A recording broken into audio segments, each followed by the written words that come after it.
Seattle, 9 points, Eagles. And those were some overtime games, too. So you had a little extra time to get some of the points. 14-13, right? No, well, it was actually 20. He ended up being 20 for the New England Titans game. So low scoring. I was surprised. I think it was NBC that did the stat. The top 4 passing teams in the league this year did not make the playoffs. Didn't realize that. The top 4 rushing teams did make the playoffs this year. Interesting. I like that. Yeah, now, of course, heavy with the run with the quarterback, too, like Baltimore, with the amount of running yards he had. So that was interesting to me. I didn't in this pass-heavy league, I mean, some of it makes some sense, right? I mean, some of the teams you figure they're just going to air it out and they're behind, like, say, Tampa. Oh, yeah, right? for Tampa, sure. I think, led the league in passing. And so they didn't make it.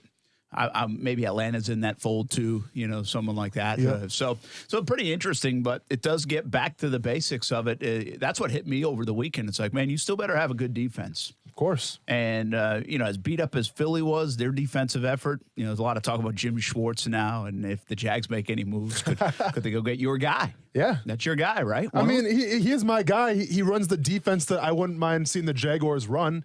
He runs that crash 9, that wide 9 technique. And when I see Yannick Ngakoue, when I see Josh Allen, there's no mistake that Schwartz would be foaming at the mouth to get those 2 guys on the field at the same time running his crash 9 technique. So I think it's definitely intriguing.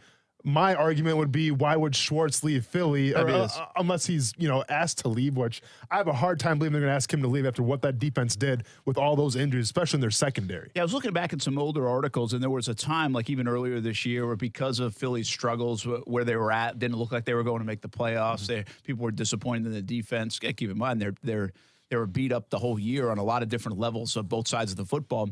But, he also, even though that was a high-scoring game against New England in the Super Bowl when they won it, I mean, their defense did a nice job. That was a big part of their team. Their defense was really good, the way they were built back in 2017.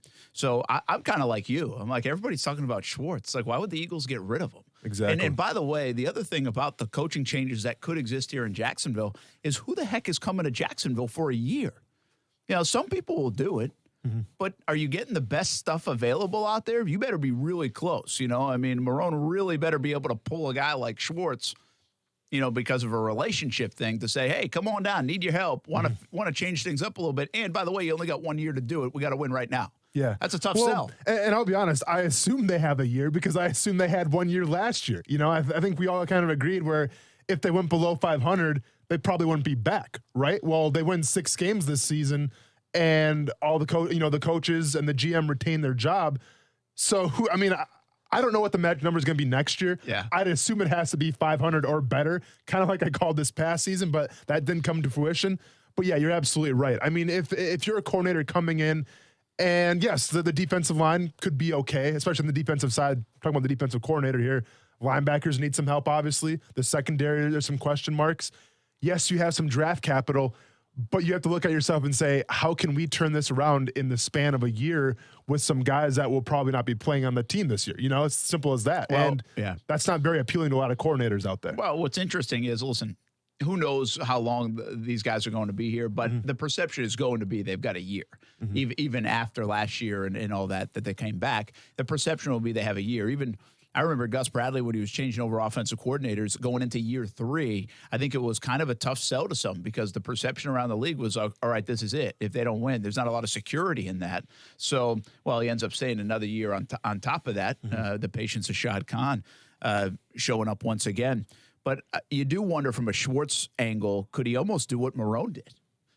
Where Marone came in here toward the end of the Gus regime, and it works out that Gus gets fired. Marone ends up getting a shot at the job for 2 weeks as the interim guy and then becomes the guy, and now here he is.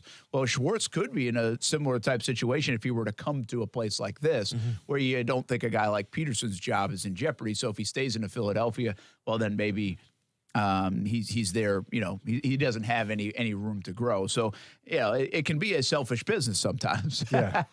Opportunity knocks. But like I said, I think there's been a lot of chatter like on Jags Twitter about a guy like Schwartz. I'm not convinced there's going to be heavy changes here in Jacksonville because I think they know it will be very tough to fulfill some of those positions. Not only that, you have all these other openings. Ron Rivera is filling his staff out. Now With the move in Dallas, Mike McCarthy's filling his staff out. The Giants still have to hire. Carolina's still got to hire. Cleveland still has to hire. And then they'll have to fill out staff. And then there'll also be replacements along the way for where those guys are leaving. So there's a lot of competition out there. And again, Jacksonville will be trying to recruit guys here that will say, hey, you got 1 year. So I don't anticipate as much change as people do. Now, is Todd Wash an obvious guy you have to change up? I mean, I would say I don't think Todd Wash is a terrible coach. I think his numbers have they've done a pretty good job with this defense. You know, they didn't have the horses this year. I think you could argue that a little bit, but they did not play well on defense. And to me, to keep everything status quo and not change, and again, just change Tom Coughlin would be really wow. You know, it's almost like I still don't believe that until I see some kind of movement with this staff. There feels like there has to be some. And there really can't be on the offensive side, in my opinion, because I think they're riding with Gardner Minshew. And if you change on the offensive coordinator, well, now you're having the young kid learn a new offense. And so Flip likes Foles. You got him under contract. And I think now there's a relationship there with Minshew, and he knows his skill set. So you almost have to keep John DeFilippo as the offensive coordinator here in Jacksonville. I think we're about a week away or so of learning some of those fates. But I don't think there's going to be as much movement as a lot of people do. I think people assume there'll be movement. I'd be okay with a little bit of movement here or there. But I think if you add it all up, what's the benefit of movement when you might only have a year left? And especially on the offensive side, when you've got a lot of young people, including the quarterback, that you might be giving the reins to. So from the terms of movement, yeah, I think on the offensive side of the ball with John DeFilippo, his job is probably safe just because, like you mentioned, with Gardner Minshew, you kind of want to keep him steady. You don't want to bring in a new scheme if you don't have to. But the defensive side of the ball is where it's at, Brent. Okay, I mean, this is a team that surrendered back-to-back 200 yards rushing per game. And that's unheard of in the NFL. Okay, especially nowadays in the NFL. And that 5-game skid, yes, the offense had a lot to do with it, but that fell directly on their defense, especially going into this past season where their defense was supposed to be their identity, right? We were supposed to look at their defense and be like, you know what? They're going to keep them in a lot of games. We don't know what Nick Foles is going to bring to the table, but at least their defense is going to make it close. That's what we expected. Well, that's not what we got. And yes, injuries happen, okay? Some guys got hurt a little bit. Telvin Smith opted to go out. Jalen Ramsey was gone. I get that. But last night I saw a Philadelphia Eagles team who was literally on their last leg on their defensive line. I mean, I thought for sure the water boy was going to go in there and play corner for a little bit because they were that devastated at injury. But you know what? They still made it work. And for the most part, they held Seattle to a pretty low-scoring game. Now, yeah, at the end, DK Metcalf kind of went off, and guess what? He's a good player. That happens sometimes. But I'm saying for what the Eagles defense had to do with what they had, they made it work. Come hell or high water, they made it work. The Jaguars, yeah, you had injuries, but guess what? There's no excuses in the NFL, and you did not make it work. Yeah, the last game of the season, they looked fantastic. They played Indianapolis. Congratulations. But guess what? For when it mattered, when you're still in the division, trying to chase that division title, you couldn't get the job done.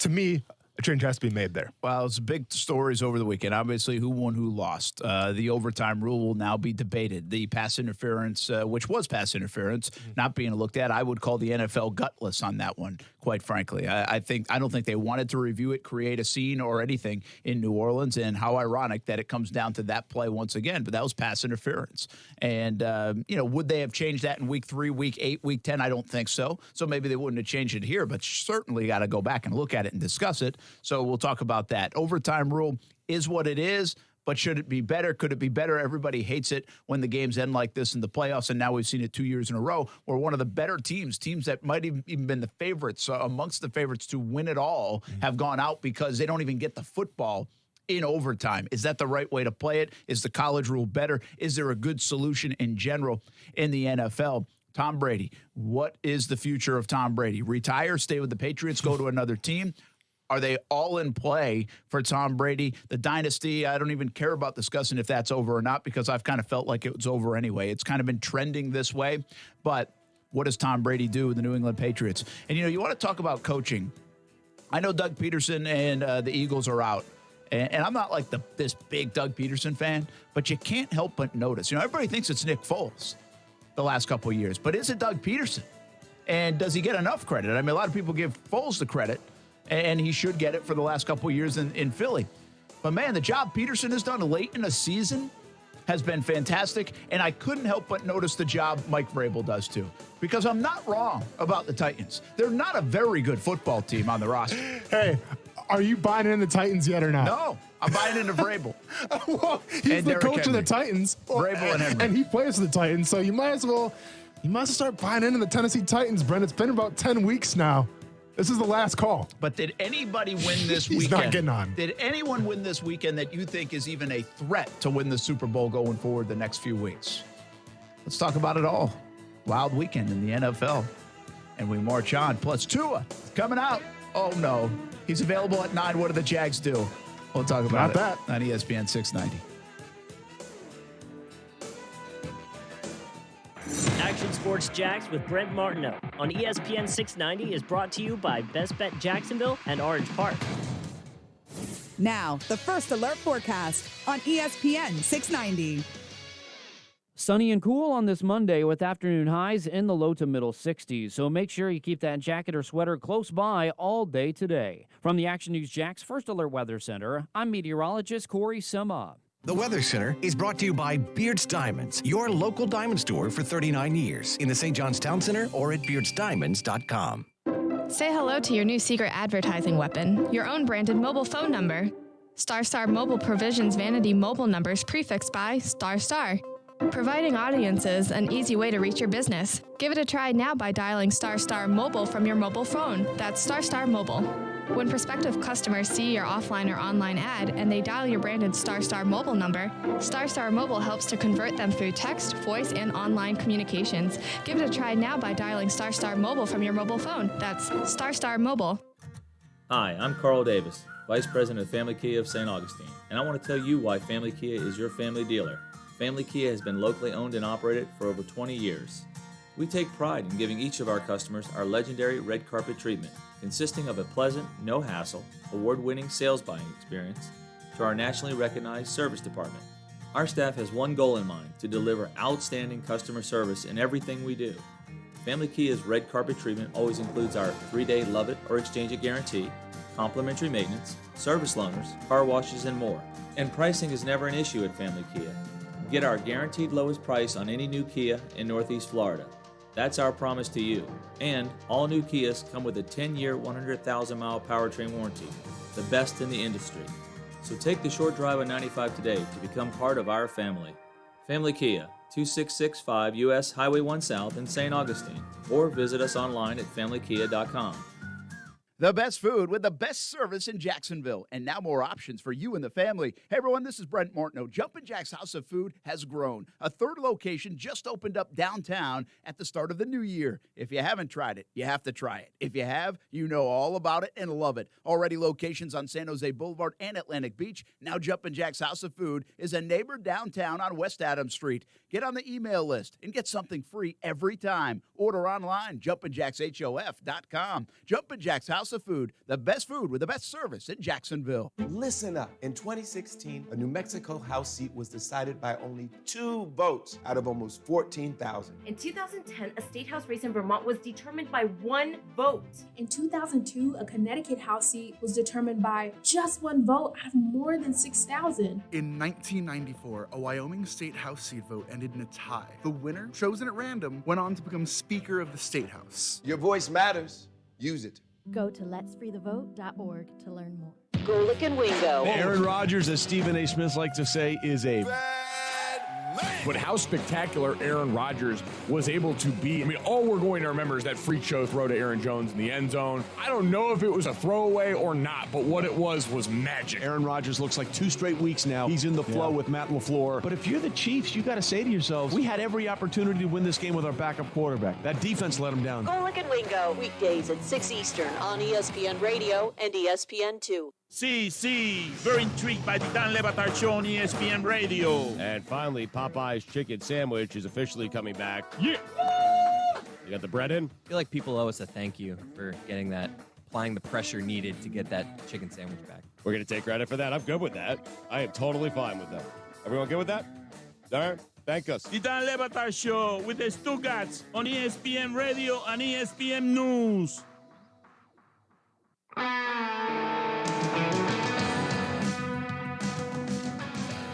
Hey, this is Dennis Anderson, the driver of Gravedigger Monster Truck, the baddest monster truck in the land. You're listening to Action Sports Jax on ESPN 690.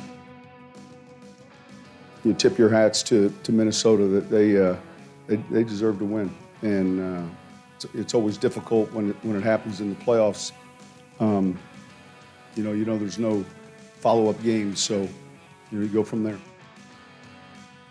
I was Sean Payton, New Orleans Saints head coach.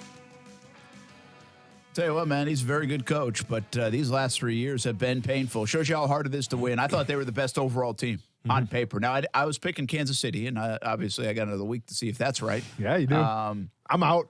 What'd you have? I had the Saints, man. I had the Saints win the whole thing. Yeah. And I don't think that's a wrong play. The way Breeze was playing, the backs that they have, although Kamara was a little down this year, right? I know he's kind of in and out with injuries, but he certainly just kind of felt like another guy. Heck, they used Latavius Murray just as much, if not more.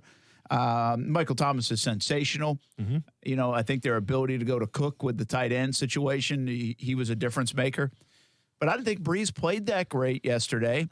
And their defense, I think, is good, but they lost Lattimore on a big play. And Patrick Robinson, I think it was, got picked on, and beautiful play by Cousins to Thielen. So it just shows you how hard it is to win. I mean, they're about as good as you can be on paper, in my opinion. You couldn't dial it up any better. Yeah. Heck, they even have a guy that's makes like every kick, and he missed right before halftime. So here's why I love the playoffs, Brent. It's because it's the time for coaches, for play calling to shine. And if you watch the Vikings the entire season, their defense was not their strong suit. And especially having a head coach like Mike Zimmer, who's just this old, gritty type of guy, to have a bad defense, damn well it almost probably gave him a heart attack, knowing that you're giving up 25, 30 points a game, right? Well, you find yourselves in New Orleans, and you analyze what the New Orleans Saints do well and maybe where they're a little, I guess, weak at. And more specifically, the Vikings defensive line is, yes, their strong suit. Well, if you watch what they did, Brent, they attacked their guards, right? They exposed their guards for, I guess, I don't want to call them frauds because I think they had a pretty good season overall, but it was definitely their weak part of the New Orleans Saints. And the Vikings did a fantastic job of generating the interior pressure because Drew Brees is a lot of things, but he's not the most mobile guy. Yes, he did shake me out of my shoes one time and embarrassed me on national television, but that was once. And that was like 5 or 6 years ago, okay? He was 34. Yeah, he was 34. Father time's undefeated. What's up, Drew? So from that perspective, I thought the Vikings did a fantastic job exposing the guards of the New Orleans Saints and getting that pressure. It was a difference in the game, in my opinion. Absolutely. Their defense played way better than it had played all year long. No doubt about it. I mean, heck, they even overcome the momentum killing whatever the momentum booster for the Saints right out of the gates, like second play of the game, turnover. Yep. You'd think, oh boy, here we go. This is one of those blowouts. It's coming. In New Orleans, they get a gimme right away, and all they can do is get a field goal. And, man, Cousins made some big throws, huge throws in that game. Good for him. I'm not getting into that storyline much today. That's been just kind of a narrative, and he played well, and he made some big plays when he had to. But I will say this, the two storylines in that game coming out of there for me, well, three really. One, it shows how hard it is to win because they've lost on walk-off plays 3 years in a row and haven't even made it to the Super Bowl. Forget about winning it. Haven't even made it to the Super Bowl as good as they've been and with one of the best quarterbacks of all time. So it's hard to win in the NFL, and especially this time of year. But the big stories are, one, overtime. Is it right? Is it fair? All those things. Should they adjust it? And two, the pass interference, which, for Cousins, it shouldn't be that easy. I mean, he just threw it up, and that play to me, that a win like that shouldn't be that easy, and it definitely, like, that's why I would have said you had to review that and maybe change it because, on defense, when they call, sometimes they'll call pass interference, and you could call it almost every play, right? Correct. But sometimes they'll call it or they won't call it, and the reason they'll give you for not calling it is they'll say, like, say the hands on the side. You always see that across the middle. Well, he didn't turn them. So he didn't really impact them. Sure. So I'm okay with that. All right, he's got his hand there, whatever. Is that really impacting him catching the football? Not really. His hand's on his hip. So what? But I get what they say about turning him. Well, now you're impacting his route, his ability to catch the ball. Same thing when they do say interference. If you impact his route, well, most likely they're going to call it. Well, what about on the offensive side? I mean, you impacted a guy's ability to defend. And it was so easy of a play because you did it. Like the weirdest thing about that game was that you have the big play and you're like, okay, Minnesota looks like they're going to win now. First down, great defensive play. Second down, good defensive play. So now they're backed up and now you're thinking, oh, this is going to be a tough play on third down. I mean, I think they're going to have to kick a field goal. And it was so easy, Austin. Like, it was such an easy-looking play that it didn't even feel right that the game was over. I know. And so for me, in the naked eye, I'm like, I want to see that play again. Like, he had to have pushed off. That couldn't have been that easy. And, well, he did push off. The guy's head goes backwards on the play. Yeah. There's no doubt he pushed off. No, he creates separation. He absolutely did push off. But I guess my point would be, if you watch the Saints sidelines a little bit, they weren't outraged after that call. That's true. The lack of no call. Yeah. You know, like even Drew Brees, Sean Payton, there's like, well, it's all relative to last year. Well, it definitely is all relative to last year. But there wasn't any outrage. You know, you're right. Everyone was just pretty calm. And even when I saw that play, I'm like, ooh, let's go back to the replay and see what happened there. And I saw it, I'm like, I can make a case for both arguments, right? But the fact that the play on the field, you know, they called it wasn't okay, and then you look at the sidelines and they kind of accepted it, it was what it was. Well, I think also if you think about where the sidelines are and where that play happens, it's on like the far end of the field. It's very difficult to see what is going on anyway, because they all walk out and then they're like, wait a minute. Because I said the same thing. And then all of a sudden when they said, wait a minute, and I was like, yeah, good, wait a minute. Did he not get his foot in? Or is this going to be an offensive pass interference? It's kind of what was running through my mind. And then when they show it, again, it is such obvious creation of space to allow the football to be there so easily that I'm like, my God, like, there's no debate. It was interference. The debate would have been, would they overturn it? Was it egregious enough? And quite honestly, I would say they probably wouldn't have, because that would be consistent with the rest of the year. Yeah. Even if you could argue they should have. But what I'm saying is they didn't even go. Riveron wants to tell us that they had enough time to see that. They did not want the melee in New Orleans. They did not want the drama building and then have to look at it in the suspense and then all of a sudden have to say, hey, we're not overturning it. That's what I think happened. I think it was kind of a gutless move by the officiating in NFL to not even take a peek at that. Let me go and ask you this question. If that ball goes to Adam Thielen and Adam Thielen makes that push, does it get called? I don't think so. You don't think so? See, why do you I think it does, so? because we're talking about Kyle Rudolph there, right? Kyle Rudolph is a big man. Guy. Yeah. He's a big man. He's like 6'5", 240, 250. I've seen Gronk make that play how many times? Yeah. With that push off, right? There's a difference, I feel like, if you're that 6'4", 6'5" type of cat, you're fair. a tight end, you're a bigger bodied individual, and you put your hand out there a little bit and you push him back. I mean, I've seen that play happen a million times, Brent, especially with one-on-one in the end zone. My point is, if it was Adam Thielen, even Stephon Diggs, and they make that push, well, now maybe you have a little more grounds for, oh, yeah. I mean, if they're kind of the same size and he pushed him, he went back like that. But, of course, that's pass interference. My point is, when you bring the tight end into the mix, I feel like it's a little bit of a game changer just because he is kind of the mismatch. He is the outlier. He's bigger than the corner was. Yeah, that's fair. I get what you're saying there. And you know, to a degree, I was like, wow, there was a part of me that said, this just must have been a mismatch here, size-wise. But again, I think by the letter of the law, absolutely it was. Was it as egregious as last year? No, but I have more of a problem with them. Hey, wait a minute. You put this rule into place to at least go look at it and spend some time discussing it. I think they just said, we are not dealing with this in New Orleans. No way. We're not doing this. Pretty ironic that there were a couple of big plays with the officials in that game. Now, they got it right on the Dalvin Cook fumble. That was clearly right. But this one, I'm not sure they got right, even if they wouldn't have overturned it. It would have been quite the scene in New Orleans. Now, the other side of it is they never get the football back, just much like Patrick Mahomes and Kansas City last year did not get the football back. We're going to talk about it a little bit more. We're going to take a break, but quick thought. Do you like this rule? Is this a problem in the NFL, especially this time of year, that one team can walk it off because of a coin flip? Honestly, it doesn't bother me at all, Brent, because at the end of the day, there is some luck involved who gets the ball first. But at the same time, if you're the Saints, you're playing at home, you have this stout defense.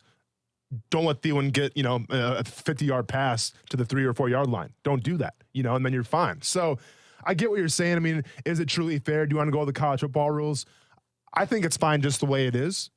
You have to hold your team accountable. If you're a Saints fan, sure, be upset because Drew Brees didn't get a chance. But at the same time, let's hold their defense accountable a little bit and stop the Vikings. Yeah, I think it's a lazy excuse. I mean, the bottom line is they didn't make enough plays in the football game to win. And quite frankly, I thought Minnesota outplayed them and deserved to win the game. Yeah. So, I mean, I do think so. It's just interesting how these two come to fruition. And this isn't a Saints thing, the overtime. Again, this is back-to-back years that you might have the best football team maybe in the NFL. They have been ousted because they never got a chance with the football in the extra session. It's definitely worth discussion. One quick question. And I'm not trying to be a hater because Drew Brees embarrassed me and maybe he called me an MF for one time out of the huddle. Not doing that. But my question to you, Brent, is Taysom Hill, he had the hot hand. Do you roll with that guy? Or do you bring Drew Brees in? Because Drew Brees ended up fumbling the ball then out of that sack. Do you keep the hot hand and Taysom Hill going? Oh, good question. All right, we'll talk about that. And I want to get into overtime a little bit more because logic should always win the day on the rules, I think. They've finally done that with the catch. They tried to muddy the catch up for so long, and then logic won the day, and they say, hey, we're going to trust our eyes on the catch. And I think they've done a good job with that. I think overall we haven't seen as much controversy. I think logic wins the day to a degree on the idea of, I believe, like the BW3 button should be hit if you see something egregious with a penalty, like a pass interference. They've used that wrong this year, although I think we'll get to a point where they'll just say, hey, if I jump off the couch and see it from New York, we got to stop the game.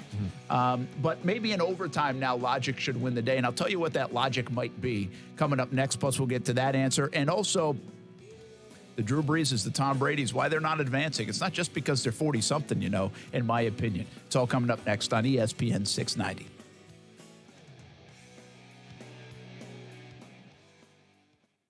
Golick and Wingo. Vikings, Saints, wild card weekend. Was it pass interference or not? Vikings tight end Kyle Rudolph. The rule is what it is, and a scoring play is reviewed. So for everyone that said, oh, why didn't they review it? It's a scoring play. It's reviewed. They don't have to challenge it. They don't have to call timeout. Nothing has to be done about it. It's a scoring play. It's reviewed. ESPN NFL analyst Teddy Bruschi. They will let you play now. Offensive, defensive, pass interference. The veteran coaches that have been in these situations know this. Weekdays at 6 Eastern on ESPN Radio and ESPN2.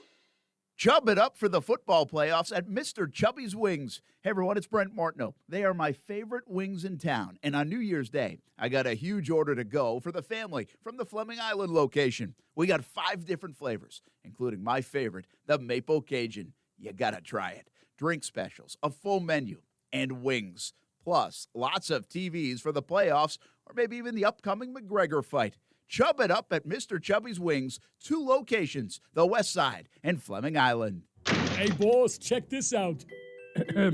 'Twas the week after Christmas, a scene to behold. At the do-it-yourself alarm company, what was about to unfold? So many alarms being returned in frustration by unhappy customers all across the nation. The power dome was ugly, the cords are on the floor, and no local monitoring was a problem for sure. But smart folks are out there and they shop around for the best security company that can be found. The name is Safe Touch. Security is their game. Safe Touch is the best. The others are just lame. What are you on Safe Touch's payroll now? What, you don't like it?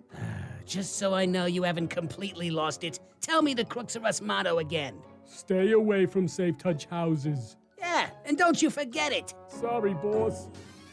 Crooks know to stay away from Safe Touch houses. Hi, I'm Lester Jackson, president of Safe Touch Security System. No one beats our technology or our price. Call Safe Touch today at 888-723-8682 or go to safetouch.com. State license number EF233. Mom, can we have some ice cream? I've got a better idea. Who wants to help me make something fun and healthy instead? Eating smarter is easy and delicious. Interested in receiving healthy recipes and a whole lot more in your email? Then register at healthiestweightfl.com and learn more about all the small steps that you can take on the way to living healthy. This message is sponsored by the Ounce of Prevention Fund of Florida, the Florida Department of Health, the Florida Association of Broadcasters, and this radio station. Almost half of the season, Gardner Minshew has won Rookie of the Week. To me, that means something. I think Gardner Minshew should be Offensive Rookie of the Year. I don't think he's going to be that. Action Sports Jacks with Brent Martineau. Weekdays from 3 to 6 p.m. on ESPN 690. Brent Martineau. You see him every day on CBS 47, Fox 30. Action Sports Jacks. Austin Lane. He's a former Jag star and current MMA fighter. Broadcasting live from the Anna Jar and Levine studio. This is Action Sports Jacks on ESPN 690 and ESPN690.com. A scoring play is reviewed. So for everyone that said, oh, why didn't they review it? It's a scoring play. It's reviewed. They don't have to challenge it. They don't have to call timeout. Nothing has to be done about it.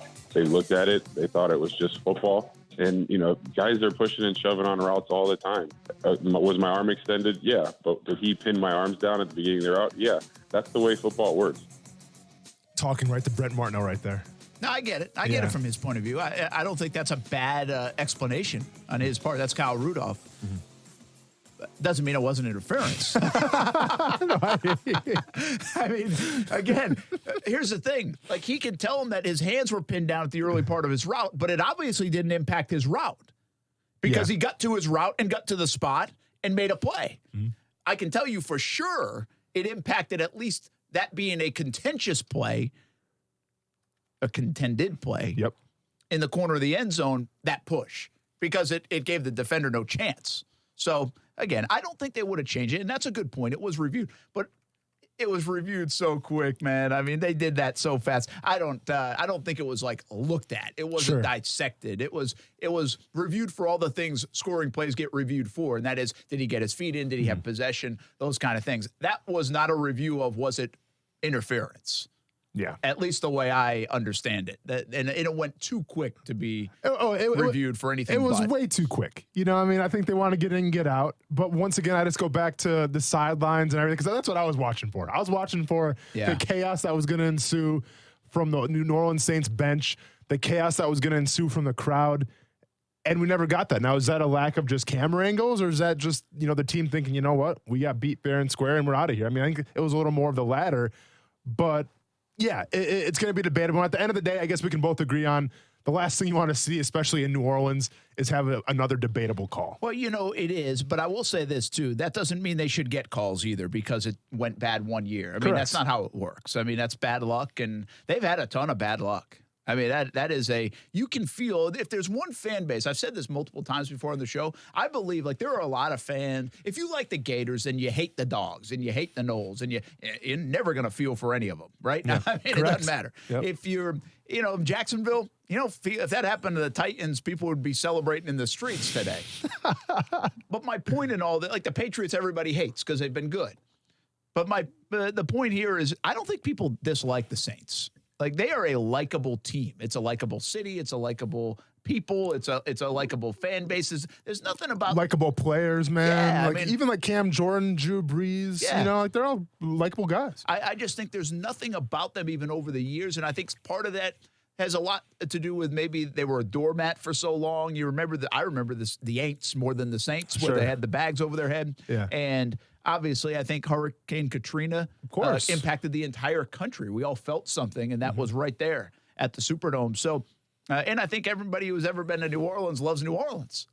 Not going to deny that. So, had some good nights there. Yeah, so I think it's an interesting deal. It's like one of those teams that I think you can say, like, if you're at the water cooler this morning, you're like, yeah, man, that was a great game, but you really feel for the Saints fans, or you really feel for the Saints. And I think it's one team you can get away with, and almost everybody kind of agrees. Sure. That's weird, because that doesn't happen in sports very often. No, absolutely not. And it's crazy from that standpoint, but it's just crazy from the standpoint of just how talented in their story this year. Right, like Drew Brees goes down. Enter Teddy Bridgewater. Teddy Bridgewater carries the torch and keeps him even more than above water. I mean, he was thriving himself.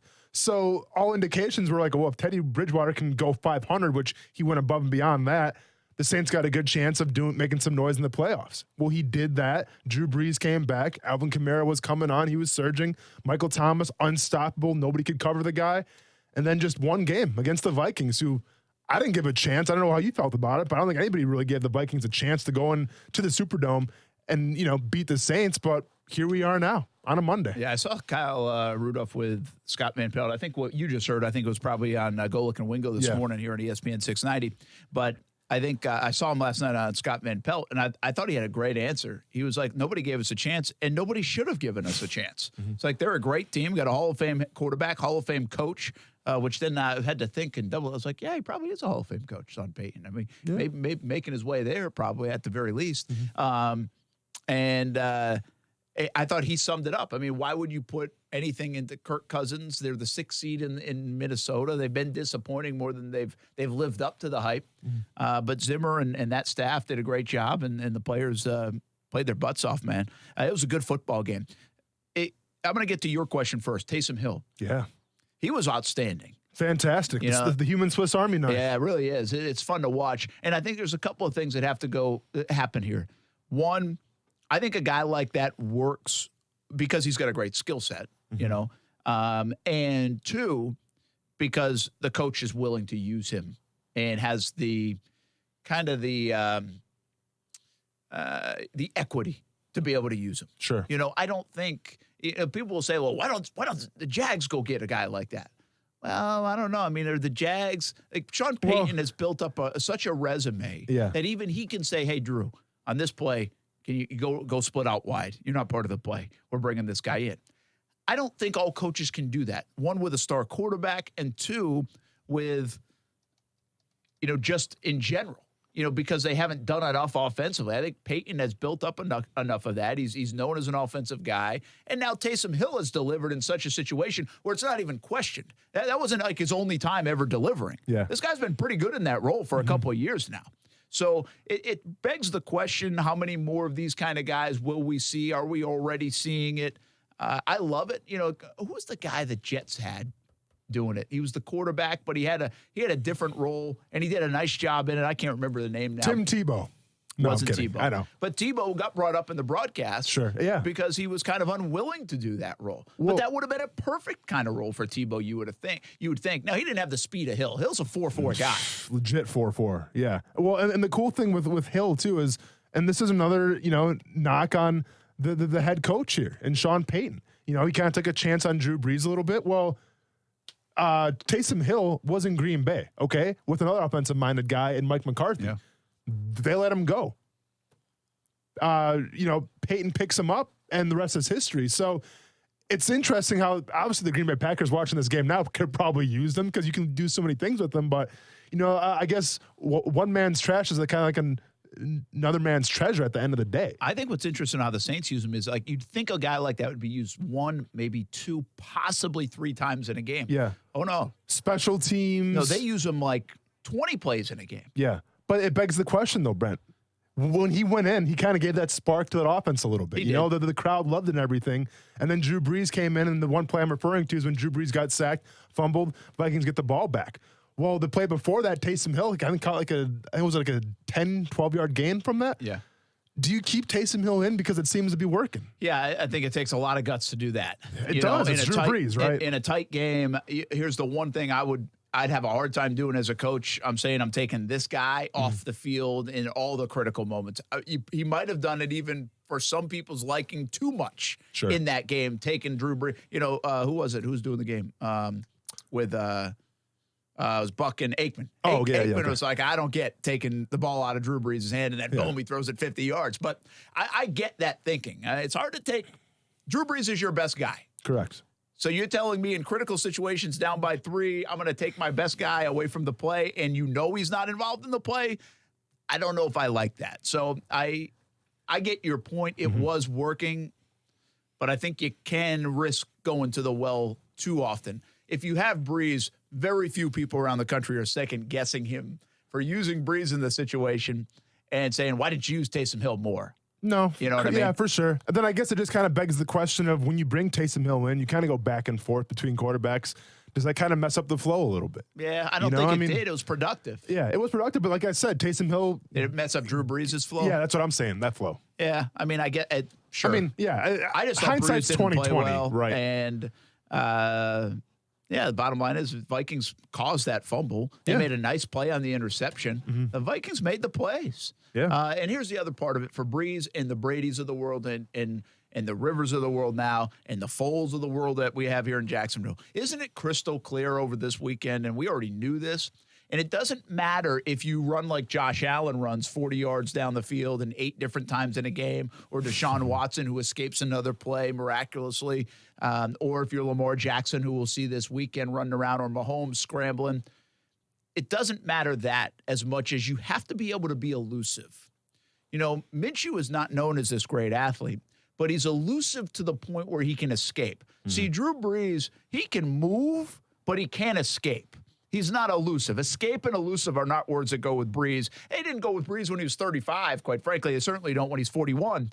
But he can at least move a little bit. Like Brady can hardly move. Yeah, for sure. So it just, to me, it punctuated that point home again here that you've got to have a guy that can get out of there and go when he has to go, even if it's for 3 yards. You know, Josh McCown needed to throw the football on that 4th down. But I also thought McCown, even at 40, was able to move a little bit. Like, he showed a little bit more athleticism. When it was time to even dive forward for 3 yards instead of a 3-yard sack, he was able to do that on occasion. I think you have to have that element. The statue quarterbacks, man, it's a tougher and tougher way to go this day and age in the NFL. The ability to extend a play, it's one of the best things that a quarterback can do, Brent, because I don't care if you got Richard Sherman, Darrelle Revis, Jalen Ramsey covering your best receiver. Eventually, after 3 or 4 seconds, that receiver will get open. That's just science. It's just the way the game works. And if you have a quarterback that can extend the play a little bit, kind of get you to that 4-5 second mark, good things can happen. All right, last part about the Saints game, I do think it was, more Vikings. Vikings earned that one, man. They made the big plays. Kirk Cousins made big plays. That defense made Dalvin big Cook plays. being back helped out a lot, too. Certainly did. And they coached the heck out of that game. Yeah. I thought that was a great job of coaching. All right, I do have to give you my logical thought on overtime. We missed it here in this segment. We'll get to the overtime part, and then we move on to Tom Brady right after this on ESPN 690.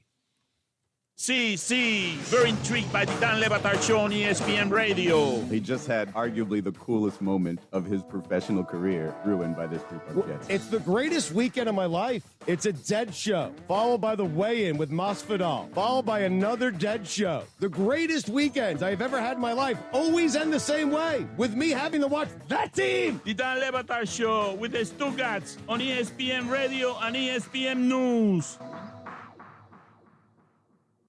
Hey, boss, check this out. 'Twas the week after Christmas, a scene to behold. At the do-it-yourself alarm company, what was about to unfold? So many alarms being returned in frustration by unhappy customers all across the nation. The power dome was ugly, the cords are on the floor, and no local monitoring was a problem for sure. But smart folks are out there and they shop around for the best security company that can be found. The name is SafeTouch. Security is their game. SafeTouch is the best. The others are just lame. What are you on SafeTouch's payroll now? What, you don't like it? Just so I know you haven't completely lost it, tell me the Crooks R Us motto again. Stay away from SafeTouch houses. Yeah, and don't you forget it. Sorry, boss. Crooks know to stay away from Safe Touch houses. Hi, I'm Lester Jackson, president of Safe Touch Security System. No one beats our technology or our price. Call SafeTouch today at 888-723-8682 or go to safetouch.com. State license number EF233. Tax problems can be extremely stressful and cause financial devastation. The tax attorneys at J. David Tax Law are right here in Jacksonville to be your personal advocate and resolve your IRS or state sales tax issues. J. David Tax Law focuses on your needs and case outcomes. Don't be fooled by these big out-of-town tax companies that only focus on getting you to sign up and pay without even working with an attorney. At J. David Tax Law, only highly experienced tax attorneys will represent you. Get the help you need with tax debt, payroll taxes, bank levies, wage garnishments, tax liens, and unfiled returns. If you have federal or state sales tax debt, have a sit-down with J. David Tax Law. Your first step is a no-cost consultation. Call J. David Tax Law at 904-507-4777, 904-507-4777. Peace of mind only a click or phone call away, 904-507-4777, or go to jdavidtaxlaw.com. Let this be the year that you do something about your water. The team at CGC Water and Connecticut can provide you with the most efficient water treatment systems on the market. Twink tank non-electric softeners use less salt and last for decades. Treat your whole house with great tasting filtered water for you and your family. Find out how you can get a free Connecticut A200 RO this month by calling 904-552-1242. Financing options available with approved credit. Call 904-552-1242 or visit cgcwater.com. Your local authorized independent Connecticut dealer. Oye, amigo, it is the Dan Le Batard Show on ESPN Radio. And this guy writes in, where was all this Masvidal love before his recent success? Real fans have had his back for a long time. The Dan Le Batard Show with the Stugatz on ESPN Radio and ESPN News. This is Action Sports Jacks on ESPN690 and ESPN690.com. If Tom says he wants to come back and play. And it's the same answer that I just gave you. I mean, just keep going if you want to. Hear the whole question because you talked over some of it. I said, I got it. If he says he wants to play, is he your quarterback next year? And I gave you the same answer that I just gave you on the other ones. And we can go through some more if you want to. It's fine. What about you, Bill? Will you be back here coaching this team next year? I've just answered all these questions. All the future questions are the future. Okay? We're 12 hours, less than 12 hours after the game. I think anybody that's competitive and has been in this type of situation, you're focused on the game, it's not on something else. Hello, Bill Belichick. On to Cincinnati. On to the offseason. Oh, yeah. What I don't get, Belichick is really interesting. This is so Patriots, too. Like, why put him in that position 12 hours later? They were at 10 in the morning. Like, they played Saturday night, late into the night, until whatever, 8:30, 9 o'clock. So then he does his post game. Sure. And I understand coaches get up early and maybe didn't even sleep that much already looking at the tape. They're probably doing something like that, getting the injury reports. But there's no perspective because he had a news conference like the next morning at 10 a.m. Mm-hmm. I mean, like, he literally couldn't have any perspective. Like, I'm not bashing him for having no answers. Like, how could he have answers? How could he have already thought about it? I mean, he hardly slept, had coffee, and got a breakfast, and he was back in front of a microphone. Mm-hmm. So, like, why put him there? Like, do it a little bit later. Have a little, at least, chance to have some perspective, or they might be doing it on purpose.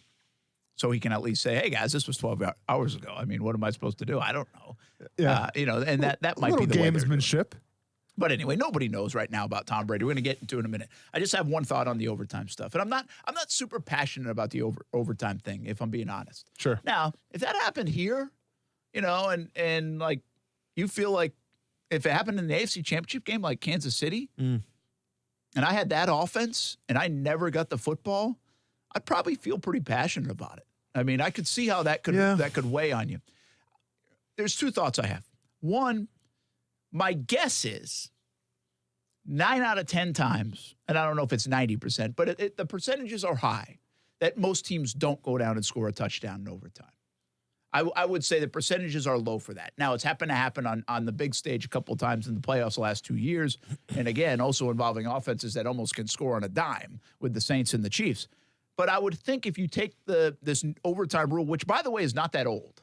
I forget when it came into the league, but it's not like this is a 35-year-old rule. It's not. Sure. They've already changed it once. It used to be just kick a field goal, sudden death. Correct. But then the field goals started flying from 55, 57 yards. They're like, wait a minute.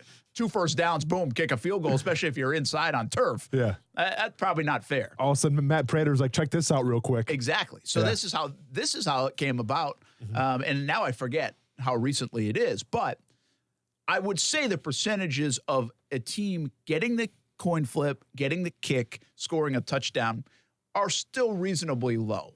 I don't think it happens. It's not like it happens all the time. Therefore, they probably won't change the rule. But I usually defer to like the kids on this kind of stuff because they don't have like the scar tissue and everybody talking about it, and they're not on Twitter. So it's kind of like this innocent look at it. Your kids. I think like the kids on Twitter. I'm like, well, that's your first mistake. Don't ever go to the kids on Twitter. No, but there are some things, like there are some topics where you should literally, if you have a 5th grader, a 7th grader, a 9th grader, or whatever it is, that you should seriously ask your kids. Yeah. And they will probably give you the best answer. Well, I'm going to wait for mine because mine would just want to watch Ben 10 and not watch football anymore. So I'm going to wait a little bit on mine. But yeah, I see what you're saying. Like today, ask a 5th grader what they should do in overtime. Okay. What did your kids say? And I guarantee you their answer probably would make some sense. Okay. And so that's where I go to the logic card on this. Now, Ty is a little bit more in tune with everything going on. He's a big sports fan. Yeah. And so he watches college football a lot too. And I think so some folks are a little bit influenced by the college football rules. But what Ty said today on one of his points, like he said, hey, why can't both of them get the football? Just even if you score a touchdown, just why can't both of them get the football? Simple as that. And then you go to sudden death after that. Like why when they decided this rule, player safety is always an issue because you're playing longer than the 60 minutes. Correct. And so they want to be aware of that. Yes. But seriously, we're not talking about going an extra 50 minutes. We're talking about one possession each team, whether it's a punt, 3 and out, which happens if it's a field goal.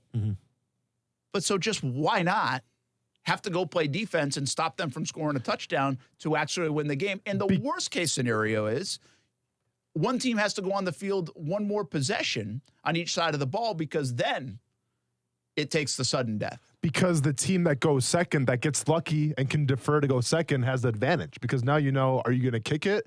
Or, I mean, are you kicking a field goal or are you going for the touchdown? Well, you could say lucky. I'd say all the pressure's on you now. You have one drive to keep your season alive. It's no different than a 2-minute warning. Yeah, but maybe your play calling gets changed up a little bit. I mean, I think some factors can go into that, where the team that goes second obviously has advantage. Big time. Just like in college. Yeah, well, here's where I could buy into it even a little bit more. They would have the option to go for 2. Oh, that too. Yeah, good point. See, so from that's a good call. Yeah. So then, you would have the option to go for 2. Sure. And win it. So Sorry, Ty. that's fair. Yeah. Yeah, that's fair. Okay, so let's just say at its base level, and you don't seem like you mind this because you say, hey, defense, stop them then. Well, exactly. And even if this was a Jaguar situation and that was Jacksonville instead of New Orleans, I would have been like, well, cry me river. You didn't stop them. And at the same point, I can make an argument and say, Brent, you know what? Let's say you're in a regular season game and a team chooses to defer, okay? Let's say that team gets the ball right before the half, and then what happens? They get the ball again coming out at halftime. I can say that's not fair because all of a sudden the team gets the ball back-to-back possessions. That's not fair, but that's what happens. That's football, man. Yeah, that happens. I think it's really – I understand what you're saying. That's why I'm not super passionate about it. But my view on this is – you had 60 minutes to win the damn game. You probably in that game made enough mistakes that put you in a position that you're in overtime. That's your fault. Yep. If you lose the coin flip, you get a little unlucky. They score a touchdown because you couldn't stop them. That's your fault. So that's why I'm not like pounding it today and saying, hey, but I will say this in the playoffs, and I believe we probably should have the same rules in the regular season as we do in the postseason. But I will say in the playoffs, my season ending basically potentially on a coin flip. Like, I didn't feel like this one was guaranteed to end because the Saints defense was good. I felt last year whoever won the coin flip between the Chiefs and the Patriots, the game was over. Oh, for sure. You know? I mean, and that's the way it played out. I mean, it was just they went down the field, boom, boom, boom, done. Thanks for playing. And that was it. Yeah. So I do feel like my season ending on a coin flip feels kind of weak. But your season ended on a touchdown, Brent, because if you gave up a field goal, you still have an opportunity. Yeah. Your season ended on a touchdown that you gave up. That's fair. Sorry. So, okay, what I was going to say, neither one of us are extremely passionate about this. No. But would you buy into just giving it, each team does get a possession? I mean, would that be okay? Do you think there's a negative side to that? I don't like it just from the standpoint that you had where a team could go for 2 then. The team that goes second will always have the advantage. Like, let's say the Saints go first, they score a touchdown. Well, if you're the Minnesota Vikings, you're on the road, you're playing in a tough environment, one would say you're probably going to go for 2. To me, that's not fair either. Well, then, but if you won the coin flip, you could defer. Yeah, no, I'm saying, so if the Vikings won the coin flip, they would defer because you always want to go second. You go for 2 points, and then you win the game. Yeah. I guess there's no perfect answer. There is no perfect answer. And then that's kind of the synopsis I think we can come up with on I our guess debate I guess here. we're just wondering if this is the best one. Correct. Like, I'm not a big believer. I don't think the NFL needs to adopt the college rule. Yeah. I don't. I don't think so either. But I wouldn't mind seeing each team get a possession. And make for entertaining football. It absolutely would. And the ratings would probably be through the roof. I just point home the fact that if you don't want to lose a game, then don't let them score. Yeah, Simple as fair. that. That is fair. It's your own fault. I mean, what do you guys want? You guys want a participation medal too while we're at it, Brent? You want everyone to get a turn here? I'd like one. Because that's what you're preaching right now, Brent. Well, I feel got better. you one, Coos. I feel better about this game because I feel like Minnesota was the better team yesterday. They were. And they won it going down. So They earned it. I don't feel that bad about this. They earned it. Yeah. Solid defensive play. Dalvin Cook, good receiving. Yeah. Tom Brady, retire, stay with the Patriots, or on another team? I think he might end up in the AFC South. That's on ESPN 690. The Home Depot delivers on your terms. Just say when, where, and how. Get free delivery on over 1 million items. No membership required. Need it fast? Order in-stock items online and pick them up in as little as 2 hours. Or tell us when you'll be home and we'll bring your order to your front door today. It's a good time to be a doer at the Home Depot. How doers get more done. Visit HomeDepot.com for details. It's time for some straight talk. You know those football players who are all talk, no show? Well, big wireless carriers aren't much different. Well, Straight Talk Wireless doesn't give you the hype, just the savings. For just $45 a month, you'll get the unlimited plan with 25 gigs of high-speed data, then 2G. No contract. All on the same 4G LTE networks as the big guys, but up to half the cost. Savings delivered right to your wallet. Only at Walmart. Savings may vary. See terms and conditions at straighttalk.com. It's time for some straight talk. You know those football players who are all talk, no show? Well, big wireless carriers aren't much different. Well, Straight Talk Wireless doesn't give you the hype, just the savings. For just $45 a month, you'll get the unlimited plan with 25 gigs of high-speed data, then 2G. No contract. All on the same 4G LTE networks as the big guys, but up to half the cost. Savings delivered right to your wallet. Only at Walmart. Savings may vary. See terms and conditions at straighttalk.com. Sometimes for inspiration, you just have to look up. For more than 60 years, the Goodyear blimp has fueled greatness on the gridiron by providing aerial coverage of some of the most legendary moments in college football history. When the Goodyear blimp rises above a stadium, it inspires players to reach higher and rise to the challenge of the game's biggest moments. Now it's your turn to go further with Goodyear. Discover tires made to rise above the rest. Learn more at Goodyear.com. Goodyear, more driven.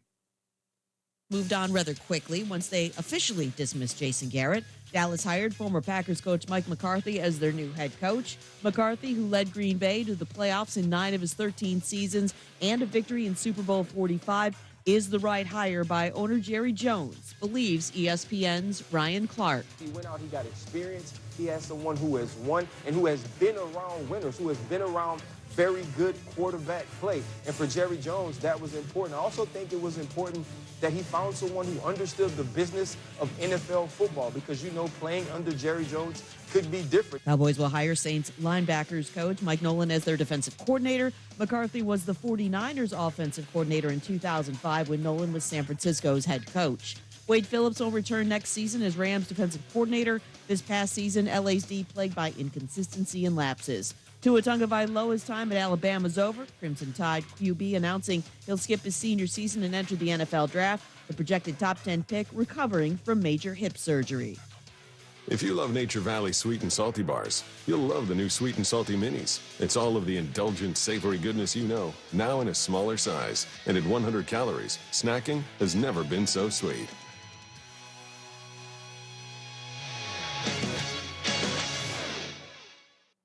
Broadcasting live from the ESPN 690 Anajar and Levine studios. Anajar and Levine Accident Attorneys. Call 904-600-4000. That's 904-600-4000. ESPN 690. Jacksonville's home for ESPN Radio. WOKV Jacksonville. Listen live everywhere you go on ESPN690.com. ESPN 690, a Cox Media Group station. Brent Martineau. You see him every day on CBS 47, Fox 30. Action Sports Jax. Austin Lane. He's a former Jag star and current MMA fighter. Broadcasting live from the Anajar and Levine studio. This is Action Sports Jax on ESPN 690 and ESPN690.com. Bill, do you anticipate the Patriots will bring back Tom Brady for the 2020 season? Right now, we just finished the game, so we're focused on this game, okay? Really.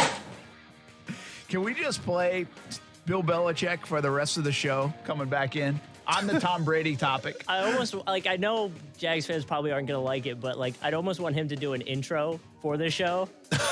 This is Action Sports Jags with Brady Martineau. I like it. He would not do it. No, of course not. All right, Tom Brady. Yeah.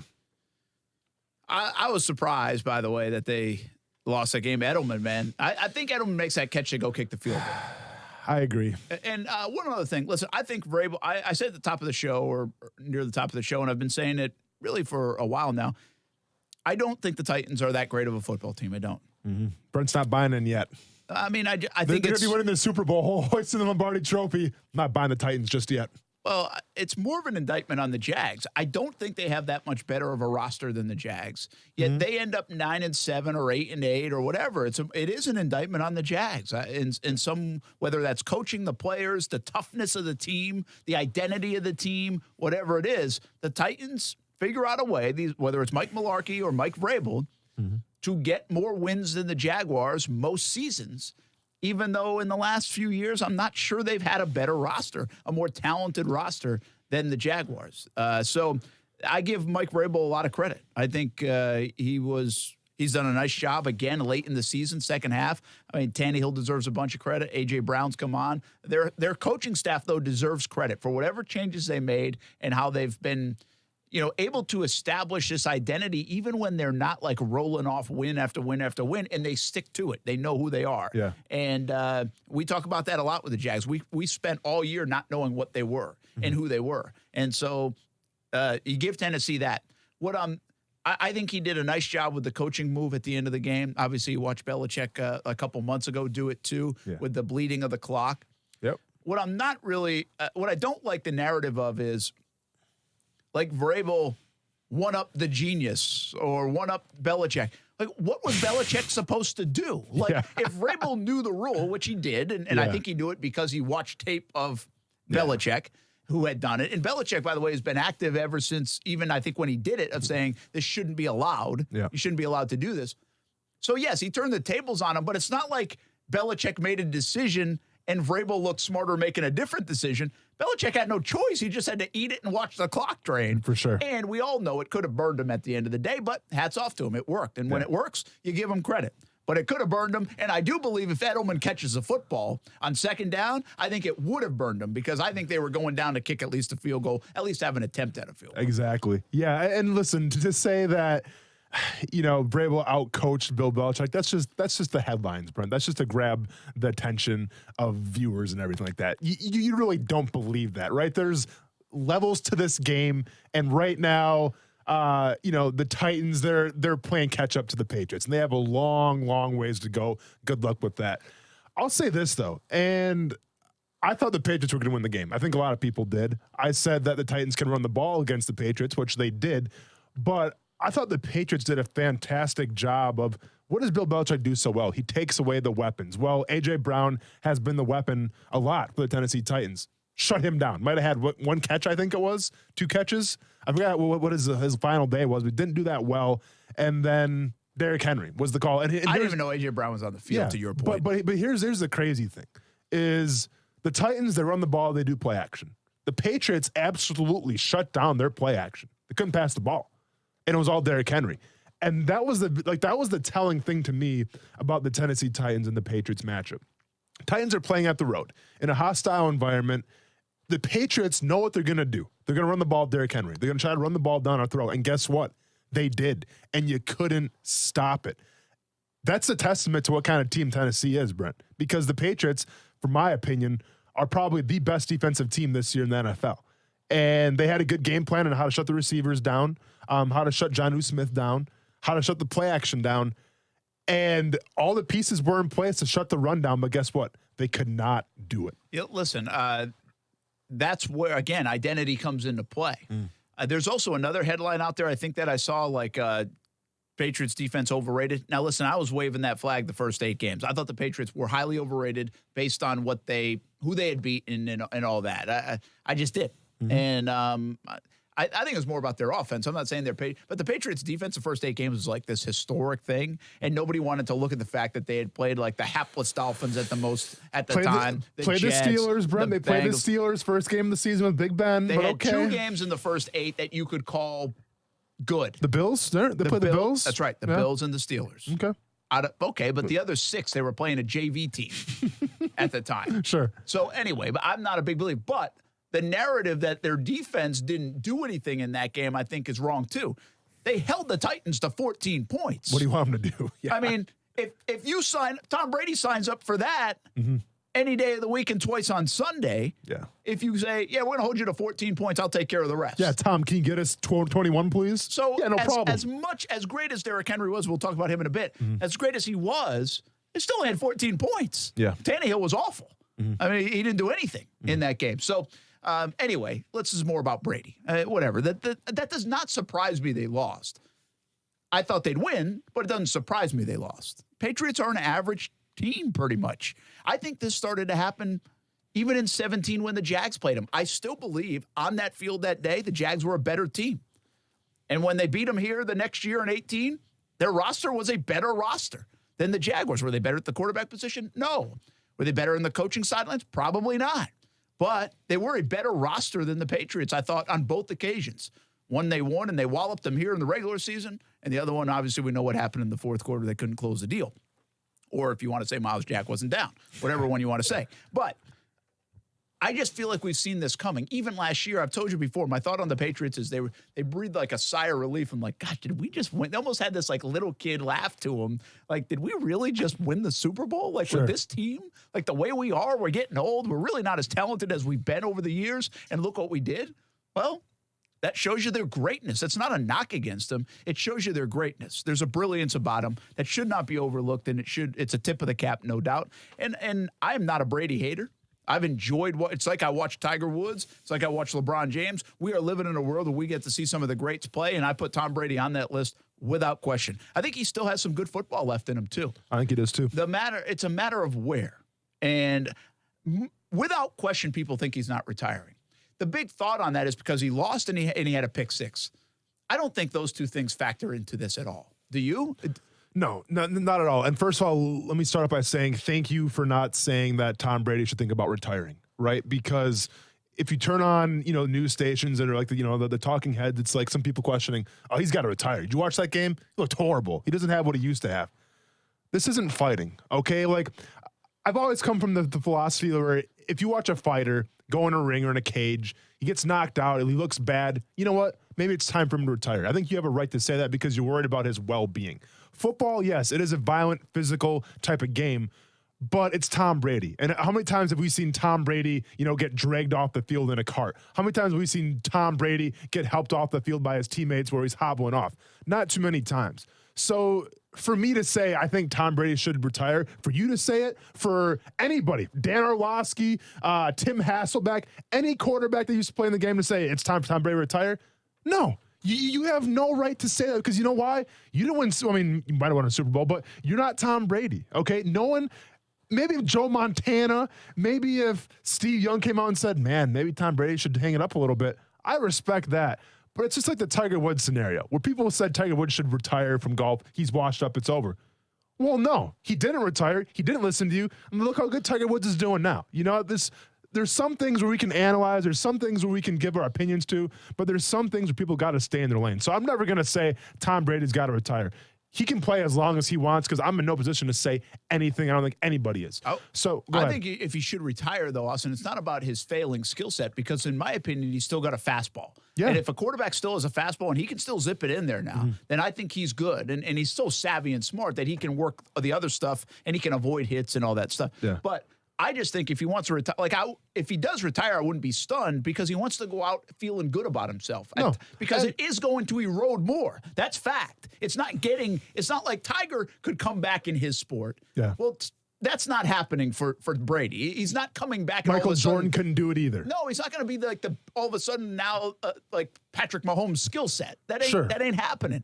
So my view of him getting out was more get out while you got it good, man. You made the playoffs again, or last year after he won the Super Bowl. I like the storybook ending. Yeah. But I do believe he's got good football in him. I don't know if he has the ability to carry a team anymore. Yeah. I don't know that. I mean, I think that was kind of evident this time around. And maybe that's because the league's caught up with him or other teams now are better. See, it's kind of it's coming together on all different levels. The Bills are better. The Dolphins look like they'll be better. Even the Jets in the second half of the year were better. Well, that division has been a doormat. So it's been easy. Even if the Patriots weren't as good in a year, it's been easy. Now, look at the Chiefs are pretty good, right? Are the Colts and the Texans and the Titans pretty good? Yeah. Baltimore, very good. So now you've got this other element that wasn't there before. That's less about Tom Brady, more about everybody else. Like I said, first of all, Brent, just thanks for not asking him to retire. I mean, I really appreciate it. That's refreshing because I was ready to grill you in case you're going to go in that kind of direction. The case of Tom Brady, and to kind of get in Tom Brady's head a little bit and his ego, his psychology, you got to ask yourself, what does Tom Brady have left to prove? One would say not much at all. But we got to ask ourselves a little thing. When it's all said and done and he hangs it up and, he's rocking the gold jacket at Canton because that's going to happen, obviously, are people going to talk about the greatness of Tom Brady or will it be the greatness of the New England Patriots, Bill Belichick and Tom Brady? Do all the Super Bowls that come with Tom Brady, do they also come attached with Bill Belichick? So the point that I'm trying to make here from Tom Brady's perspective is, yes, he is a competitor. Yes, the guy still plays with a chip on his shoulder even after all these years. Why? Because he went in the 6th round in the NFL, and ever since that day, he had the chip on his shoulder. So you have that. But you have to ask yourself the question, does he want to prove that he can do it by himself? He doesn't need Bill Belichick. He doesn't need the Patriots organization. Does he want to set out on his own, a la Peyton Manning, and get it done by himself? And to answer that question, I think so. I think Tom Brady is the type of cat where, number one, he wants to beat MJ's record for most championships, but he also wants to prove to people, you know what? You want to say I'm tied to Belichick? Well, then check this out. I'll go someplace else, and I want a Super Bowl there. I'm less of a believer in that, and here's why. Twofold. But one, the biggest one for me and why I'm not a believer in that is because I think it's all been Brady anyway. Not all, but I think Brady's the heavy in that situation. I don't think Belichick has near the success without Brady because we know it's a quarterback league. Look around. If you don't have the QB, you don't have a ton of success. That's the bottom line. Now, Belichick had the 1 year, and that's why people talk about this so much because Castle went 11-5 with Belichick. And some of his backups, Brissett won games, all that stuff. I'm not saying this is not to take anything away from Belichick. He's fantastic. He's unbelievable. And the two have meshed perfectly together, and that relationship between quarterback and head coach has always been a thing. Walsh in Montana, now obviously Seattle with Carroll and Russell Wilson. It's if you have a dynamic team, a team that's a dynasty, really, you're going to have that relationship. But I just kind of believe Belichick ain't getting all this done without Brady. I think Brady's the bigger factor between the two, and that's always been a debate. The other thing is this. I think players and people in general think less like you just said and we write about and talk about and discuss than we give them credit for. I understand what you're saying. Does he want to get to Jordan? I'll give you that one. Does he want to prove that he can do it without Belichick? I'm not buying that. I don't think so. Well, I don't think that enters his mind. We're talking about a 42-year-old man who's won 6 Super Bowls, who's already the greatest of all time and already has that crown, has more money than he knows what to do with, has Giselle at home and a couple of kids that he loves, winning, has retirement planned out with a home in Montana and all this stuff. You can't convince me that in his mind is, man, I really need to win one without Bill Belichick, or I need to prove that I can win without Bill Belichick. I think that is all the periphery. That's the outside stuff made up. I don't think he believes that. I really don't. Brent, you said who's the bigger factor, Bill Belichick or Tom Brady? Let me ask you this question then. If you have a chance to build a football team, and you can start with any piece that you want, head coaches, players, general manager, owner, whatever you want to do, are you taking Tom Brady in his prime? Are you taking Bill Belichick to start your football team with? Tom Brady. Really? Absolutely. Interesting. Okay. Absolutely. All right. Without question. See, and I would probably take Bill Belichick. Well, and that's why the debate has always been a good one. Exactly. It's been a good debate. But again, this doesn't take anything away. Mm-hmm. But there's no way in hell Bill Belichick has 6 Super Bowls, 4 Super Bowls, probably even 2 Super Bowls without Tom Brady, in my opinion. And I absolutely agree with you. I think last year was a big nod to Belichick. Yeah. I think the first one was a huge nod to Belichick, those couple of them, but still Brady was the guy making huge plays. Brady was the guy, but Bill Belichick was the guy that was bringing guys like Chris Hogan, Danny Amendola, June Edelman, these diamonds in the rough that other teams weren't really looking at, that Belichick could say, you know what? These guys are going to come in here with a chip on their shoulder because they got passed up. I want to be a Patriot. I'm going to set the culture up. So I get it. It's kind of like what came first, the chicken or the egg, but it's an interesting conversation. Well, no, it's always been a great debate. And by the way, this is the ultimate team game, they say. Well, the Kraft, Belichick, Brady existence has made all of this happen. from 1996 on has made all this happen. And I'll give you the best example of that, Aaron Rodgers. Because Aaron Rodgers, for the last decade, many have considered the most talented player in the league. Correct. Maybe better than all these guys, but you can't crown him that because he can't win. He can't win big. And that's a guy they asked to win big without a Belichick. I know he had McCarthy, but without a Belichick and without a lot of talent sometimes. Now, they've asked Brady without a lot of talent at times. You couldn't name his receiving core for a while. He's had bad offensive lines at times. Now, this year and even last year, he didn't have dynamic skill set in the passing game. But they asked him to do it with Belichick's genius. So that's why I do think you have to mesh it all together. I'm not sitting here telling you that Brady wins 6 Super Bowls if Belichick's not there. I don't think that's the case either. Absolutely not, Brett, because at the end of the day, you put Aaron Rodgers on any other NFL team, he makes that team immediately better. I don't care what the team is. Absolutely. You put Tom Brady on different teams, some teams he makes better, some teams is like, oh, their offensive line isn't that good. Is he mobile? No. You can't do that. You can't honestly say Tom Brady goes to every single team in the NFL and they're a better team. Can't do it. Aaron Rodgers, you definitely can. Well, I think you can do it. I think it's the height of what you do it at. Does Aaron Rodgers make you better on every team? Absolutely, and more so than Brady? Yeah, I think so, because of his skill set, his ability to move. You don't have to have as much around, especially this day and age in the game. But does he win a Super Bowl? If you put Aaron Rodgers on the Titans, do the Titans win a Super Bowl with Aaron Rodgers? Maybe. If you put Tom Brady right now on the Titans, I say they win the Super Bowl, no doubt. I'm just saying you put Aaron Rodgers on the Patriots, Brent, they win 6, they win 7. Simple as that. Here's what I think with the Brady stuff and the Patriots. I think their offense was actually set up a lot like the Jags this year. Yeah. I mean, they had that kind of weapons. I mean, nothing. I mean, Sony Michel's a nice back, but it was just okay this year. Oh, I think he underachieved this year. I thought he was struggling. Fournette actually was better. Yeah. They have no tight ends. Zero tight ends. Right? Yeah. And they have a weapon on the outside. Edelman for them, Chark here for us, if you want to say that. Sure. Offensive lines are probably better in New England, I would think, but this is the unwritten story, and you know this probably better than anybody. The unwritten story in the NFL is how much guys like Manning, Breeze, Brady, even a Rodgers make their offensive lines look better. Yes. And I don't think the quarterbacks here in Jacksonville have done that. Now, Minshew did a little bit of that, made their offensive line. He actually made up for some of their offensive line weaknesses. But what I'm talking about is at the line of scrimmage, Tom Brady makes their offensive line so much better before the play is even snapped. He puts them in a position to be successful. Yeah. And that's the brilliance, in my opinion, of Brady. And I thought Breeze did that. I mean, you could see it in the game yesterday. Sure. The control those guys have is on such a next level than some of these other guys, like the average QB in the league. It's brilliant. So the offensive line play, I think if you just took the 5 from New England and put them here in Jacksonville, it might look the same. But Brady makes them so much better. But it was interesting to me, like Brady watching that game, he doesn't have much. No. Minshew and Foles, I mean, again, they can do stuff, but not a lot. They went after Mohamed Sanu. He hasn't really done much all season. N'Keal Harry's been hurt, obviously. So, yeah, set aside from James White, not a lot of weapons on the Patriots for Tom Brady. All right, we haven't answered the question. So we don't think he retires. Yeah.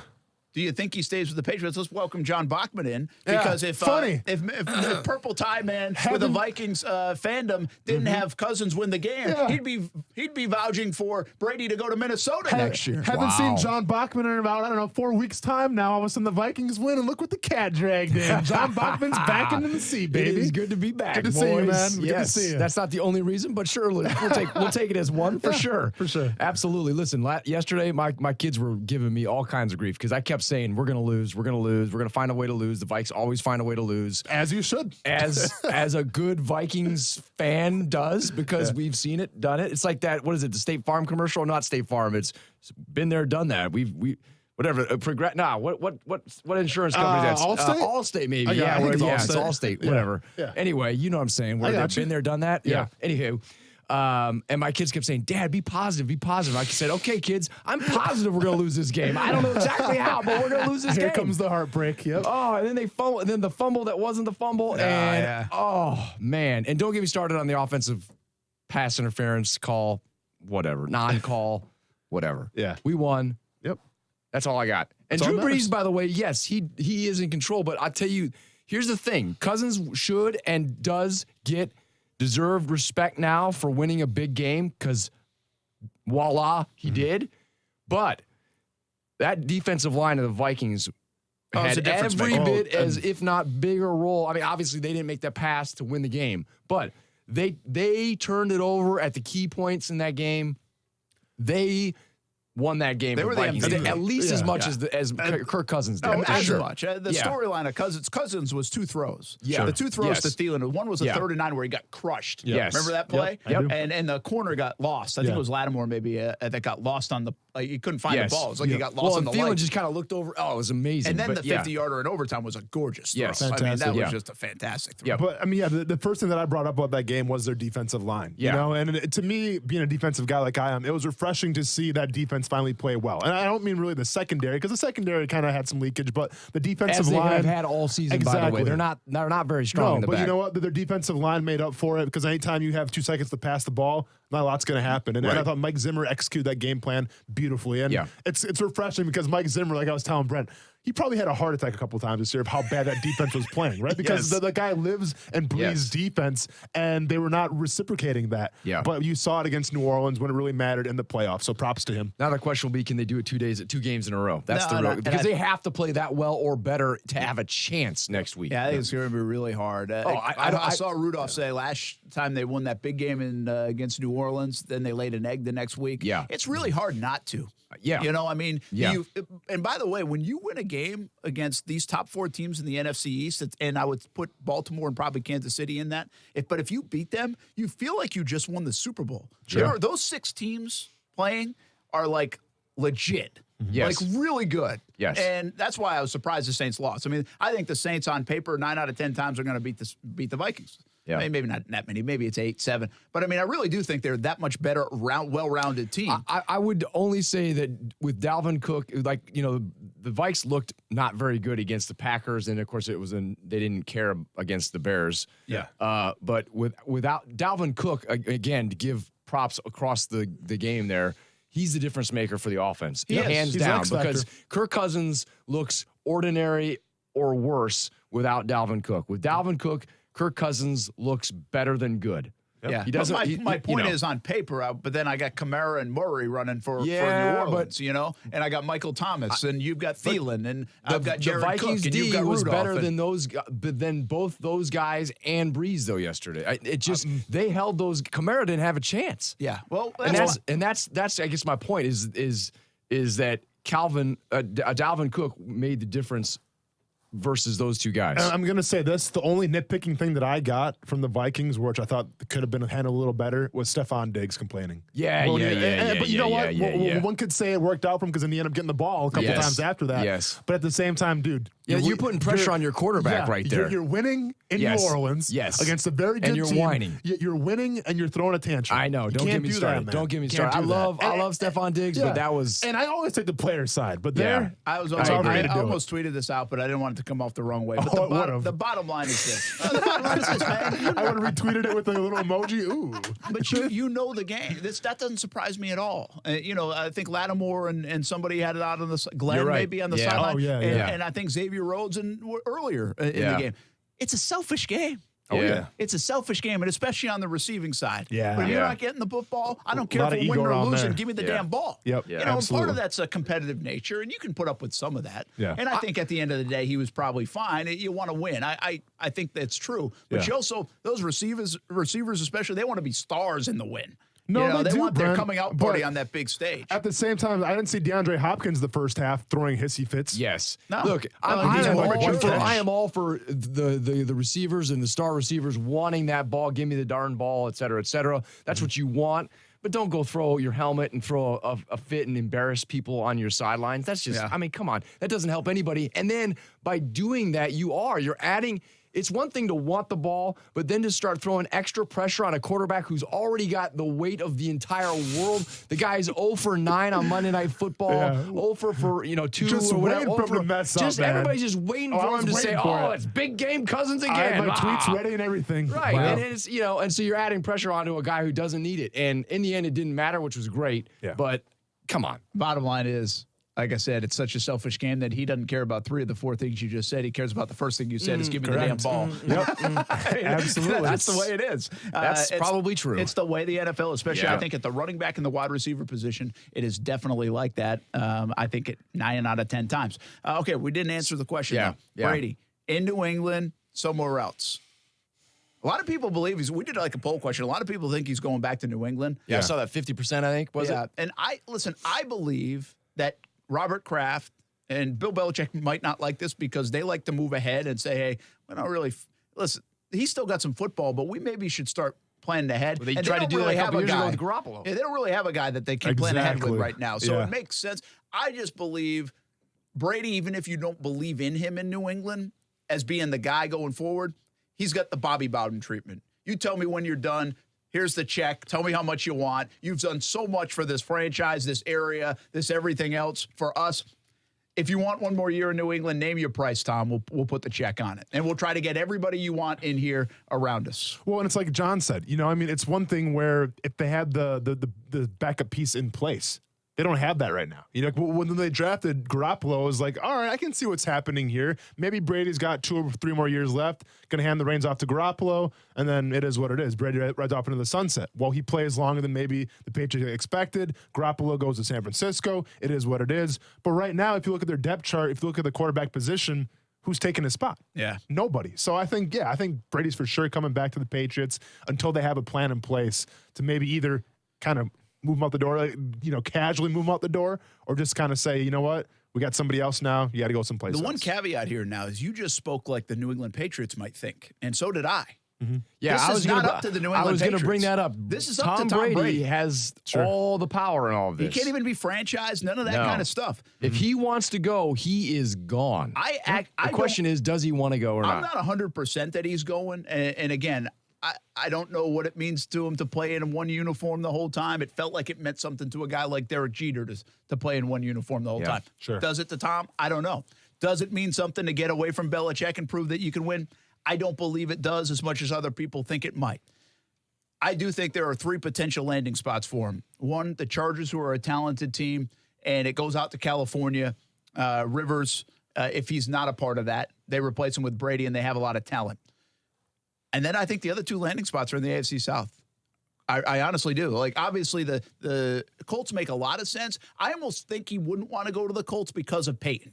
He don't want to go to a place Peyton was. I don't believe he does. Yeah. I think, actually, Tennessee is a potential landing spot and, like, better than, like, a 2% or 5% Well, Vrabel's chance. the coach there, too. Well, Vrabel's his buddy. He's a coach. Helps. They have pieces that they've obviously knocked on the door. And I don't know if the Titans are going to be smart or dumb when it comes to Tannehill. But they are facing a situation that the Jags kind of faced a couple years ago with Bortles. You're talking about a quarterback who has not done much, but for a 7 or 8 week stretch, he's done a lot. Does that mean you invest in Tannehill? Or do you say, thanks, great playing, Yeah. But we've seen you for 6 years play. You don't usually play like that. May depend on what happens this weekend. And it could. Yeah. But if they keep winning with him, it's hard to justify you're not not getting keeping rid him. of him. Yeah. I know, but it's the same situation. I know. As Bortles. I agree with what you're saying. And a lot of people will sit here and say, well, yeah, but Brent, he's a way better quarterback than Bortles. That's fine. It's the same situation as Blake Bortles. Yeah. And Tennessee faces that. So what move will they take? Yeah. Will they do what the Jags did and give this guy money, which if they do, I think it will be a moderate Brissett kind of deal? Or do they say, you know what? Thanks, man. You did a great job, but we got a chance to go get Tom Brady. We're bringing him in. Did you think that possibly like the Tampa Bay Buccaneers are interesting? Did you say them or not? I don't think you said them. I didn't. I don't see why. Because of Arians? Because, Arians and their offensive explosiveness that they have with. That's a good call.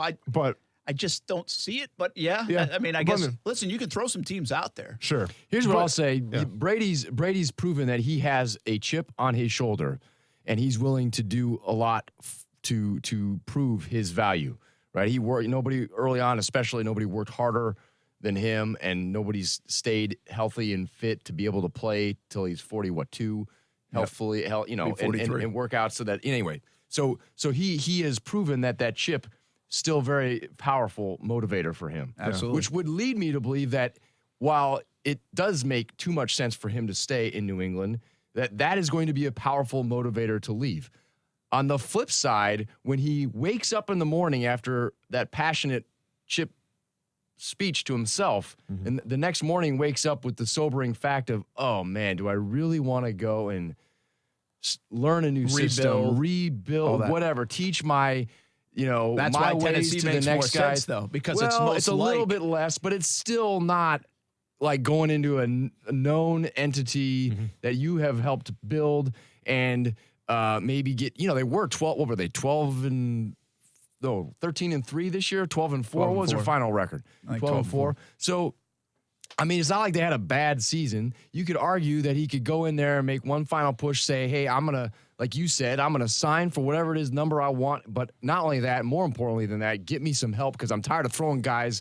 Even Edelman dropped a wide open pass the other day. I mean, I'm tired of it. Give me guys who I know can catch. Let's go win one more, and then I'm out. Well, you know what's going to happen. And then, he wins his 7th and says, see ya, I'm out, horse, that ain't sunset. happening. You know what's going to happen. Hunter Henry's going to happening? No, they are not winning another one, no. Oh.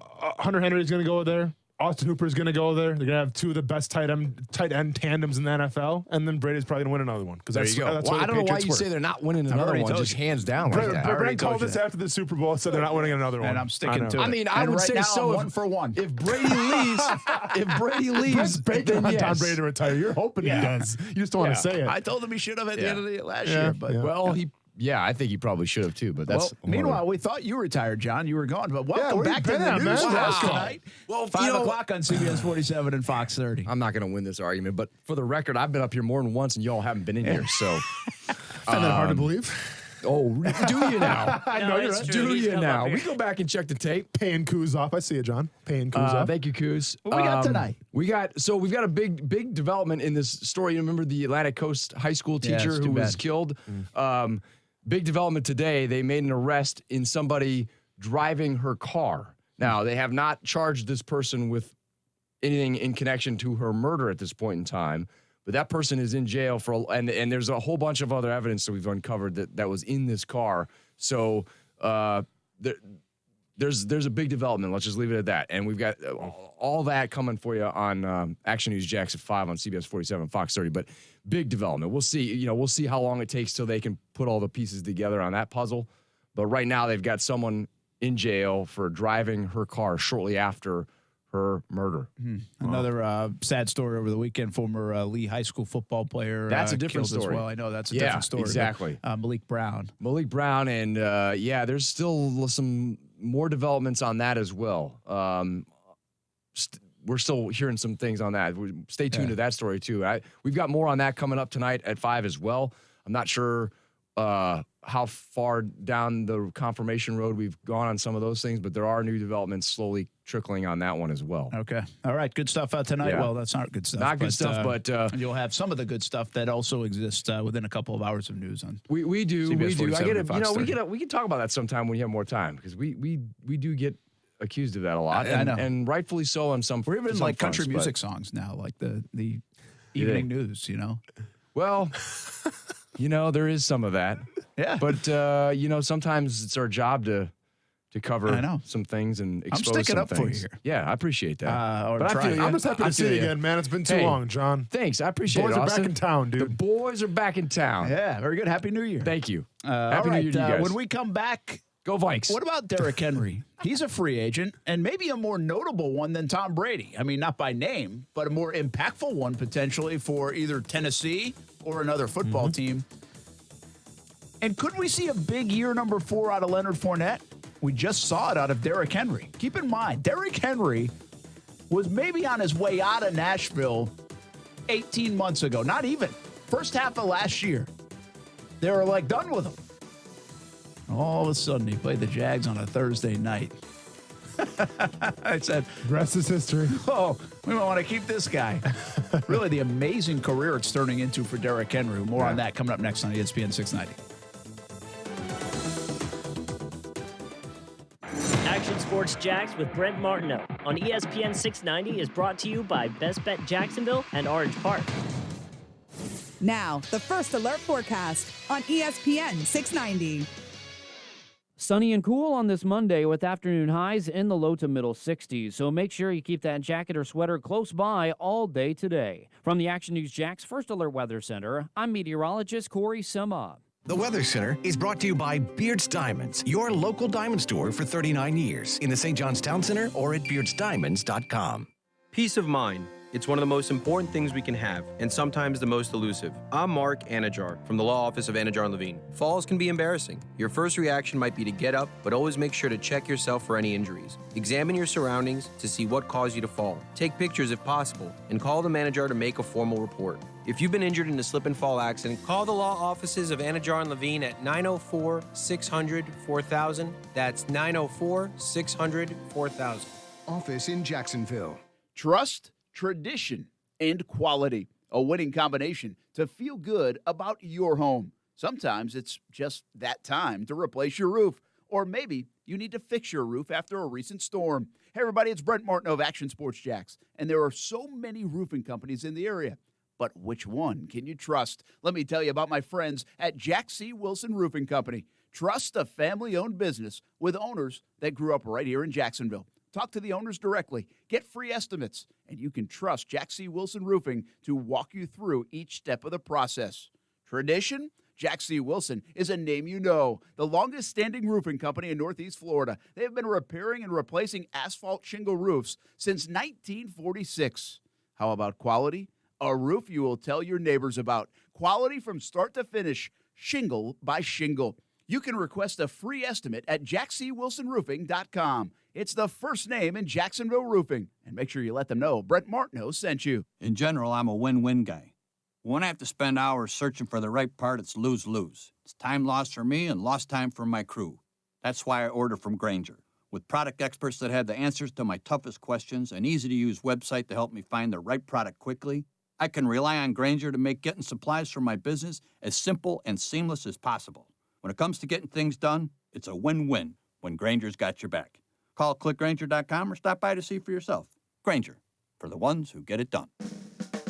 Do you know a child that is deaf or blind? The Florida School for the Deaf and Blind in St. Augustine offers a tuition-free educational program to prepare the child for a lifetime of success. FSDB offers free comprehensive education, transportation, and boarding services at no cost to all eligible deaf or blind students elementary through high school, no matter where you live in Florida. Call 800-344-3737 or log on to www.fsdb.k12.fl.us to find out more. Chub it up for the football playoffs at Mr. Chubby's Wings. Hey, everyone, it's Brent Martineau. They are my favorite wings in town. And on New Year's Day, I got a huge order to go for the family from the Fleming Island location. We got 5 different flavors, including my favorite, the Maple Cajun. You got to try it.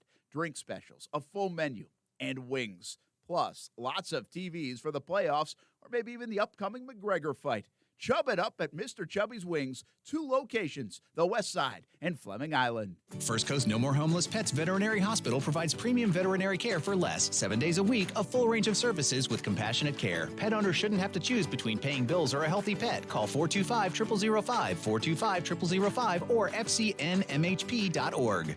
As we start the new year, all of us at Diamonds Direct just want to say thank you. 2019 exceeded all of our expectations as so many people here became not just our customers, but our family. We thank you for your support, your confidence, your trust, and as we enter 2020, we reaffirm our commitment to you to provide an unparalleled shopping experience with an even larger selection, even better value, stronger warranties, but most importantly, an even stronger resolve to exceed your expectations. Diamonds Direct, the only jewelry store in America with a 60-year history in the diamond industry, worldwide connections, a vast network of diamond cutters, unsurpassed buying power, and the nation's largest and most experienced staff of true diamond experts. If you're getting engaged or celebrating a milestone in 2020, we invite you to see how this remarkable combination can benefit you. Diamonds Direct wants 2020 to be your year, filled with optimism, dreams, accomplishments, and most importantly, love. Get store hours and directions and shop anytime at diamondsdirect.com. Golick and Wingo. Vikings Saints wildcard weekend. Was it pass interference or not? Vikings tight end Kyle Rudolph. The rule is what it is, and a scoring play is reviewed. So for everyone that said, oh, why didn't they review it? It's a scoring play. It's reviewed. They don't have to challenge it. They don't have to call timeout. Nothing has to be done about it. It's a scoring play. It's reviewed. ESPN NFL analyst Teddy Bruschi. They will let you play now. Offensive, defensive, pass interference. The veteran coaches that have been in these situations know this. Weekdays at 6 Eastern on ESPN Radio and ESPN2. Now, back to Action Sports Jacks on ESPN690 and in the TuneIn Radio app. Titans football, being great on all three phases, I think that was our main focus. You know, we knew what type of game this was going to be. Knew we were coming in a hostile environment. Knew they were a distant team, they're a different team in the playoffs. But we just had to play our game. Don't worry about the outside. No, just focus on what we need to do. Derrick Henry, pride of Yulee. Sometimes, you know, the folks in Yulee get a little upset. Like I try to hedge this now. It's not just like Jacksonville's Derrick Henry. Yulee's Derrick Henry. So what I say, though, is Jacksonville area. Like, we lump these guys in. And I always give Yulee credit. I love Yulee. I like going up to Yulee. He is the Yulee bulldozer. He's the Yulee bulldozer. But I think some folks... Ryan O'Halloran, I believe, coined that terminology. Did he really? I think so. I like that. So anyway, I mean, we love you, Yulee. Yeah. Love you. Yeah. And I know he's from Yulee. Yeah. And that's cool. Yeah. And you know what I think the greatest thing about Derrick Henry going to Yulee is that one of like the private schools weren't able to get him. Yeah. Like he stayed there. There's no doubt the private schools probably tried to get him. Obviously. I would assume. Yeah. But they couldn't get him. Yeah. And they've had good kids out of Yulee before at some of the private schools. Like, he's not the only good player to ever come out of Yulee. He's not. I won't name names because I'm not trying to bury the private schools. I'm just saying, I thought it's pretty interesting that Bobby Ramsey was able to keep him up at Yulee High School. Obviously, some of that with family, and I think it was living with his grandmother, right? I think she helped raise him.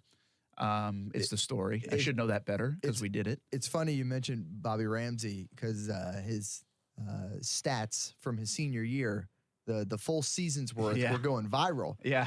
Because it was saying how many carries, how many yards, how many touchdowns in all his games. And as we know, he obviously had an historic season, setting the all-time forever, everywhere rushing record in all of high school football. Dang. For the career. He set that mark his senior year. That was fun to follow that, breaking like a 50-year-old record in the process. But so they posted the numbers, and like some of the comments under it were like, how did he do 57 carries in one game? And I saw on my Facebook, Bobby Ramsey had like put a comment on it. 57 didn't seem that crazy that game. Of course, he was under center a lot too that year because they didn't have a true quarterback, so he would wildcat and just run it every time. What a season, right? I mean, what a monster of a game the other night. I mean, he is carrying not just the football, but the Titans. I mean, that's what he's done. And Tannehill's been great. A.J. Brown's been great. But Derrick Henry has been unbelievable and should be celebrated like that. I don't believe Derrick Henry's been as celebrated as some of our great athletes over the years, and maybe some that haven't even performed as well as him. Some of that because he's kind of a reserved guy. Like even draft night, we tried to go be a part of draft night, didn't want anybody there. Like the media, I don't think was there. Respect. Or at least he didn't want a lot of media. So it just would have been better to know it before we drove up there. Oof, yeah. But I digress. Yeah. So that was a fun night. The Derrick Henry stuff is, to me, very interesting. I think a big part of it too is because he plays for a division rival. And a hated division rival in the Tennessee Titans. That's true. I think it's really hard to pump up. I have a hard time putting my arms around that. It's really hard to pump up this great Titans player. I hate the Titans. When everybody here Brent hates still the hasn't Titans. bought into the Titans. Titans win a Super Bowl. Brent will never buy into the Titans. In fact, I might boycott interviewing them.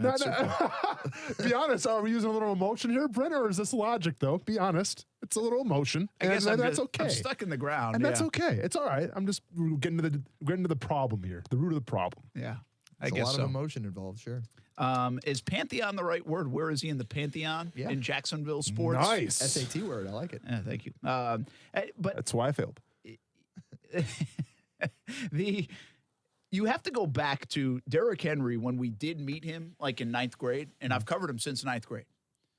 This guy was a mountain of a man then, and he's playing high school kids that were not. So he's running literally over them and through them. But every year we would go back to Yulee, whether it was spring ball or we'd go do a story or it would be for a game, he would get bigger. And it's like, how is this guy getting bigger? Like, I remember coming back, like, there's no way he can be he's bigger than the last time I saw him. It's unbelievable. Well, Or the other kids got smaller, one of the two. Then he goes to college, and he's bigger than everybody at Alabama, of all places. Yeah. You go to the Heisman Trophy presentation in New York, and he's bigger than all those football guys that have been gathered. And now in the NFL, he's still bigger. The guy gets bigger every year. It's unbelievable how massive of a human being he really is. Well, and listen, the proof was in the pudding when you're talking about Derrick Henry. Like, he showed you could be a special running back. The only knock that he had in college was that scouts were concerned that, you know what, he's getting 30-something touches a game. How long can his body hold up, right? Like, everyone's talking about Ezekiel Elliott, and I get it. He's a three-down back. I mean, he's very, you can do a lot of things with Ezekiel Elliott.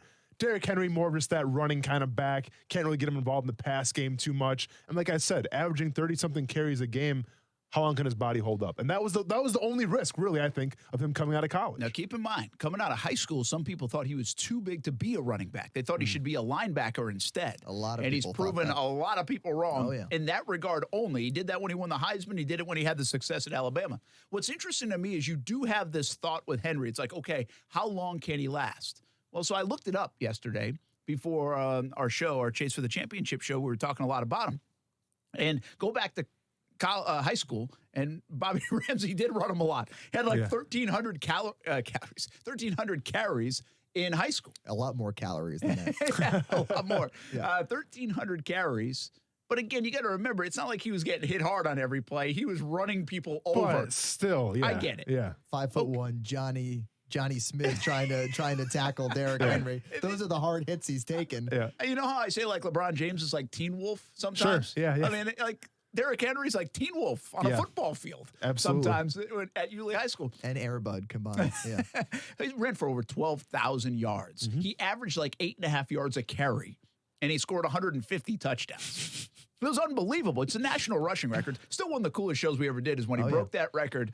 I'm proud of that show. We did on TV, Friday Night Blitz, and we had the previous national rushing record, and now I forget his name, but he was in like his 80s, I believe. Yeah, he'd said it in the 60s. Yeah, in Dallas, and he called into the show that cool. night. It was a really cool show. Yeah. But anyway, I digress. So just a little pat on the back. Speaking of Texas, by the way, it's cool because I also covered Ryan Tannehill in high school. Oh, you in did? my first job when I was in Midland, Odessa, Texas. Really? He's from out there? He's from Big Spring, Texas, which is 30 minutes east. That's interesting. Midland. That's the timeline. Yeah. That he was in high school then. He was a senior right when I was getting there in 07, 08, whatever it was. Huh.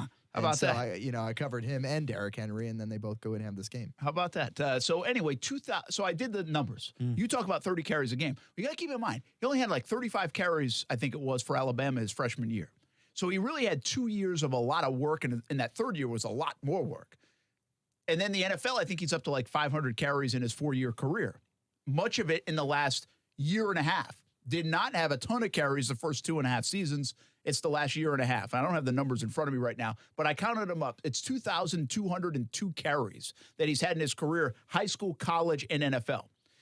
And so then I went and looked up like Earl Campbell, because I think he gets compared to like Campbell from a size standpoint quite a bit. Yeah, I could see that. I also think like Brandon Jacobs reminds me of him a little Brandon bit. Jacobs, I think Eddie George, right? Yeah, for sure. Tall running back. Yeah. So I don't know if he gets. Earl Campbell, I think, was just a massive man, Sure. right? Yeah, so absolutely. I think that's why. Yeah. And maybe it's the Oiler, Houston, Tennessee, Titan kind of connection too. But and then I looked up Emmitt Smith. And so just professionally, Emmitt Smith had 4,400 carries in his career, just professionally. Earl Campbell had 2,100 and something just in the NFL. So if you really look at it, Derrick Henry has not been overused. His most carries came in high school when he was running over little people. Yeah. Yeah. So I think if you take the bulk of college and NFL, that would not scare me as much as it probably has been a narrative. And it'll be interesting when he hits free agency how many people look at that. Now, people devalue the running back position anyhow to a degree, but I think he's going to make a lot of money, and I don't think teams should be scared. In fact, he looks like he's getting better more than any of these hits and carries and anything else are wearing him down. Yeah, in terms of the running back position in the NFL, though, you have to ask your question. Like, I get it. You compare him to Emmitt Smith. But Emmitt Smith was a different type of back. He was, right? yeah. He was more elusive, kind of beat you more with his legs than as opposed to lowering your shoulder and hitting somebody. Yeah. And some can say that conducive style, this kind of lowering your shoulder, absorbing the hits, that can kind of wear on you after a while. You know, I mean, but Emmitt wasn't as big as him either. No, correct. But it happened to Brandon Jacobs. You know, you were in New York. You probably know. Like, Brandon Jacobs at the time was one of the most feared running backs to go against. I played against him. I hated tackling that dude. He was huge. But at the same time, you could argue, well, look at Frank Gore. Frank Gore is a guy that never really relied on his elusiveness to get the job done. It was lower your shoulder, get as many yards as you can, and fall forward every single time. Well, Frank Gore, I forgot how old he is, but he's in his whatever career now. 67 now. Yeah, exactly, right? But he's still doing the damn thing. And he's still lowering his shoulder, absorbing contact. So I guess my point is, Brent, that some guys are just cut from a different cloth, and you can't really explain it. You know, some guys are built like Todd Gurley, where they have all the intangibles, but they have these injuries. And some guys are built like Frank Gore, where they lower their shoulder, they take the hits, but for whatever reason, I don't know if God just blessed them or whatever it was, but they just keep on ticking. I think Derrick Henry, with his running style, is in the latter. I think he's like Frank Gore. I think the guy is pretty much made of steel. He's like Wolverine. And that's the thing with Derrick Henry, though. Whatever team it is that signs him, be it the Titans, and they have done this to their credit, you have to go all in on Derrick Henry. You don't bring him in to share reps because you're scared of him getting too many reps. He is a volume back. The more rushes he gets, the more he wears down that defense. So you have to completely 100% believe that he's going to be fine to get it 30 times a game and to just demolish that other team, both physically and mentally. The only argument there is, though, Stuart, is the fact that does he get all the reps because he's not much of a receiving back. Now, they used him as a receiver a little bit during the season for the Titans. Like that part of his game is growing. Well, it is growing, but is he like a Deion Lewis yet? Absolutely not. No. Could he be? No. Maybe, but do you want him to be? Not. Yeah, probably not. But like, do you want him to be? I feel like you know what you get with Derrick Henry. And I feel like the way the NFL is set up now, well, it was like LeGarrette Blount and James White back with the Patriots, where you know what Henry's bringing to the table. All right. He's going to lower his shoulder and he's going to, get 4 or 5 yards of pop. Every once in a while, if you want to run a screen, if you want to run a wheel route, switch it up a little bit, by all means do it. But I think you have the luxury of at least kind of easing the reins on him a little bit because you will have that third down back. You will have that Deion Lewis. You will have that James White to kind of take some of the pressure off him, at least if I'm building the team. Yeah, he's fascinating. And again, I will go back. The Titans, I remember talking to the folks in Nashville prior to maybe it was like the first half of the year, or maybe it was before the Jags game where they did embarrass him on that Thursday night game, but kind of catching up about Derrick Henry. And the story in Nashville was, okay, is it time to trade him by the deadline? See if we can get something for him. Well, then they made this commitment level to him, and ever since they've done that and matched their identity with Henry, who is that physical force and tough force and that identity, it has been awesome, and he has been awesome, and I'm happy for him. I mean, a lot of people have doubted him over the years. I think I was still skeptical of what kind of back he was going to be in the NFL. I'm not going to sit here and say, I thought he was going to do this. I mean, he is exceeding my expectation. Yep. And I think it goes twofold now. We talked about this yesterday on Action Sports Jack's Primetime and in the morning on Chase for the Championship. Where does he fit in Jacksonville sports history when it comes to football players? I mean, we just think about the last 3 years now. Brian Dawkins goes to the Hall of Fame. Champ Bailey, who I'll include in the Southeast Georgia area, Folkestone goes to the Hall of Fame. Leroy Butler is a finalist for the Hall of Fame from Lee High School. And we already know about the likes of, most people believe Bob Hayes is at the top of the list, won a gold medal and a Super Bowl, and really helped change the game in the NFL, bringing in the zone defense because of his speed. Then you have Tim Tebow, who many believe, obviously around here, he's so revered. Well, and probably the greatest college quarterback, if not player of all time. One of, right? Yeah. He's in that kind of conversation. Mm-hmm. But if you look at the resumes, Derrick Henry is a national rushing record holder in the country in high school. Mm-hmm. National rushing leader. The best ever in terms of yards gained.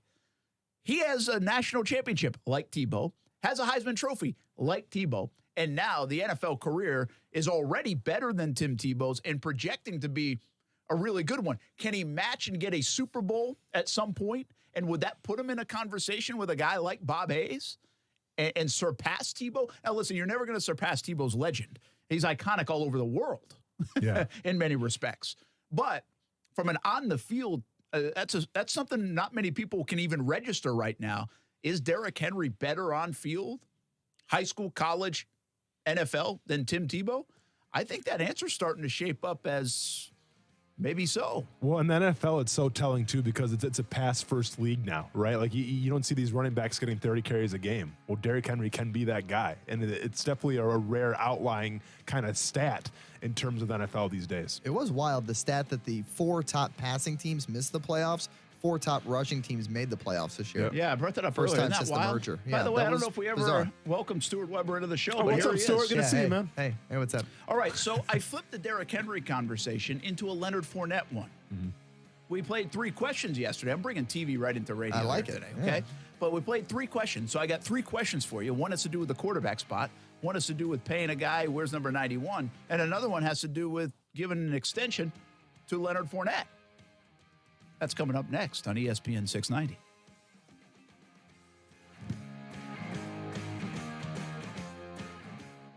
As we start the new year, all of us at Diamonds Direct just want to say thank you. 2019 exceeded all of our expectations as so many people here became not just our customers, but our family. We thank you for your support, your confidence, your trust, and as we enter 2020, we reaffirm our commitment to you to provide an unparalleled shopping experience with an even larger selection, even better value, stronger warranties, but most importantly, an even stronger resolve to exceed your expectations. Diamonds Direct, the only jewelry store in America with a 60-year history in the diamond industry, worldwide connections, a vast network of diamond cutters, unsurpassed buying power, and the nation's largest and most experienced staff of true diamond experts. If you're getting engaged or celebrating a milestone in 2020, we invite you to see how this remarkable combination can benefit you. Diamonds Direct wants 2020 to be your year, filled with optimism, dreams, accomplishments, and most importantly, love. Get store hours and directions and shop anytime at diamondsdirect.com. The Home Depot delivers on your terms. Just say when, where, and how. Get free delivery on over 1 million items. No membership required. Need it fast? Order in-stock items online and pick them up in as little as 2 hours. Or tell us when you'll be home and we'll bring your order to your front door today. It's a good time to be a doer at the Home Depot. How doers get more done. Visit HomeDepot.com for details. It's time for some straight talk. You know those football players who are all talk, no show? Well, big wireless carriers aren't much different. Well, Straight Talk Wireless doesn't give you the hype, just the savings. For just $45 a month, you'll get the unlimited plan with 25 gigs of high-speed data, then 2G. No contract. All on the same 4G LTE networks as the big guys, but up to half the cost. Savings delivered right to your wallet. Only at Walmart. Savings may vary. See terms and conditions at straighttalk.com. WOKV Jacksonville. Listen live everywhere you go on ESPN690.com. ESPN690, a Cox Media Group station. Sports Center. I'm Christine Lisi. Developing story. Did not take long for the Cowboys to hire their new coach after officially parting ways with Jason Garrett. Dallas hired former Packers coach Mike McCarthy. The Cowboys were looking for 3 qualities in their next head coach that were lacking under Garrett, explains ESPN's Ed Werder. Fear, accountability, and discipline. McCarthy should provide some, if not all of that. Plus, he offers legitimacy and credibility. Since McCarthy's first season as a head coach in 2006, only Bill Belichick has more playoff wins in his 10. Cowboys will hire Saints linebackers coach Mike Nolan as their defensive coordinator. McCarthy was the 49ers offensive coordinator in 2005 when Nolan was San Francisco's head coach. Wade Phillips won't return next season as Rams defensive coordinator. It's on to the NFL for Alabama quarterback Tua Tagovailoa. The projected top 10 pick, recovering from major hip surgery, announced he's skipping his senior season to enter the NFL draft. Said he's optimistic he'll play this upcoming season. Despite medical concerns, ESPN's Todd McShay has the Dolphins taking Tua 4th overall in his initial mock draft. He's a principal guy, a chip on his shoulder guy. $5. Choose from 10-piece spicy or crispy nugs, a Dave's single or a spicy chicken sandwich. Wendy's 2 for $5. That's a win-win. We got you. Price and participation may vary at U.S. Wendy's. Spicy nuggets available for a limited He's time a only. principal guy, a chip on his shoulder guy. This is Broadcasting live. Brent Martineau. You see him every day on CBS 47, Fox 30, Action Sports Jax. Austin Lane. He's a former Jag star and current MMA fighter. Broadcasting live from the Anajar and Levine studio. This is Action Sports Jax on ESPN 690 and ESPN690.com. Well, it's huge. He's been big for us all year, big for us tonight. Made a couple big runs, but just the consistency that he has down in, down out, the physicality he brings, and so hard to tackle. Offensive line did a good job of creating some creases for him. There at the end, they're loading up the box, and he's still able to get positive yards. That's Ryan Tannehill from where again? Big Spring, Texas, home of the Steers. Big Spring, Texas. Their name was the Steers? The Steers. So did he grow Texas up like a high school farmer? name ever. He was a wide receiver. He was a wide receiver at the high school. I know. Yeah. Was he a farmer? I mean, I'd imagine everybody out there is some sort of farmer to an extent. Yeah, Big Spring was not Brent stereotyping. That's cool. not a big community by any means. Yeah, absolutely, I am. Okay. Fun history to the name of Big Spring. There at one point was a big spring full of water that people would enjoy. Then they thought, let's make it bigger. They put some dynamite in it, and it closed the spring, and now there's no spring because people are dumb. Which is also a really big Texas thing to do. Just throw dynamite at it and see what happens. Come on, we can make that spring bigger. Well, and see the water. Now you're stereotyping. I didn't say they sounded like that. That's what they sounded like. I was there. Didn't say, What do you mean? Okay. It wasn't me. It's either water or oil that will come out of that thing. That's right. There's tons of oil out there. That's for sure. Brent Martineau, Austin Lane, Stuart Weber, Coos. Heck, even Olivia's in here too. I mean, everybody's around. The whole game here on a Monday. Where's Marcel at? It's a good question. He's off. Okay. Yeah. Before we're going to get into that was Tannehill on Derrick Henry. Yes. I want to go from Derrick Henry to Leonard Fournette. Yeah. Because Henry's having a great year and a half. Sure. Of the NFL. It's not like he's been this good ever since. I told you so. He should have been a first-round guy. That's not really been the case. He's been productive at times, but also so at times. And now all of a sudden, here he is. And it's a contract year. Good timing. What does that mean for Leonard Fournette going into a contract year, coming off his best season? Does that bode well for a guy like Fournette? Before we do that, let's hit the happy hour horn here on a Monday, January 6th.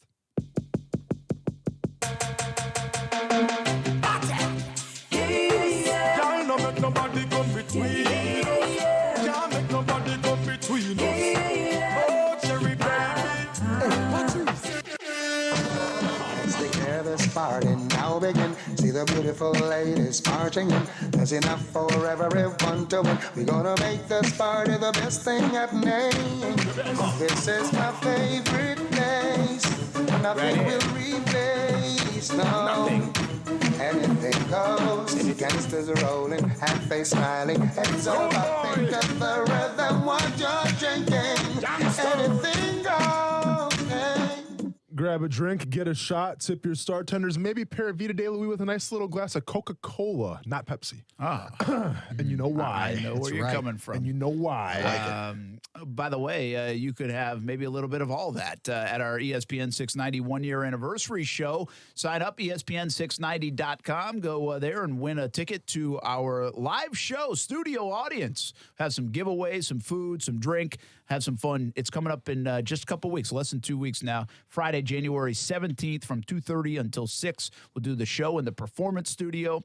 And you can be a part of it and win some cool things as well. ESPN690.com. Thanks to Jumpin' Jack's House of Food for being a proud sponsor of our one-year anniversary show. By the way, they just opened up a new location in downtown. Now 3 locations for Jumpin' Jack's House of Food. All right, Derrick Henry, big year.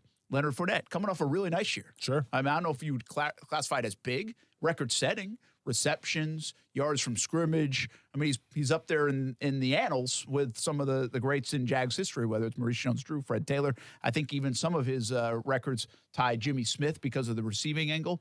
So it was a great comeback year for Leonard Fournette. I think there's a lot of people that still are not convinced on Leonard Fournette. And if you take all those running backs that people talk about, they won't put them in that category. They kind of put him in a notch below. And, of course, it burns people a little bit because you picked Leonard Fournette and not Deshaun Watson or a Patrick Mahomes. And now people are saying, well, you could have had Derrick Henry the year prior in round 2. Yeah.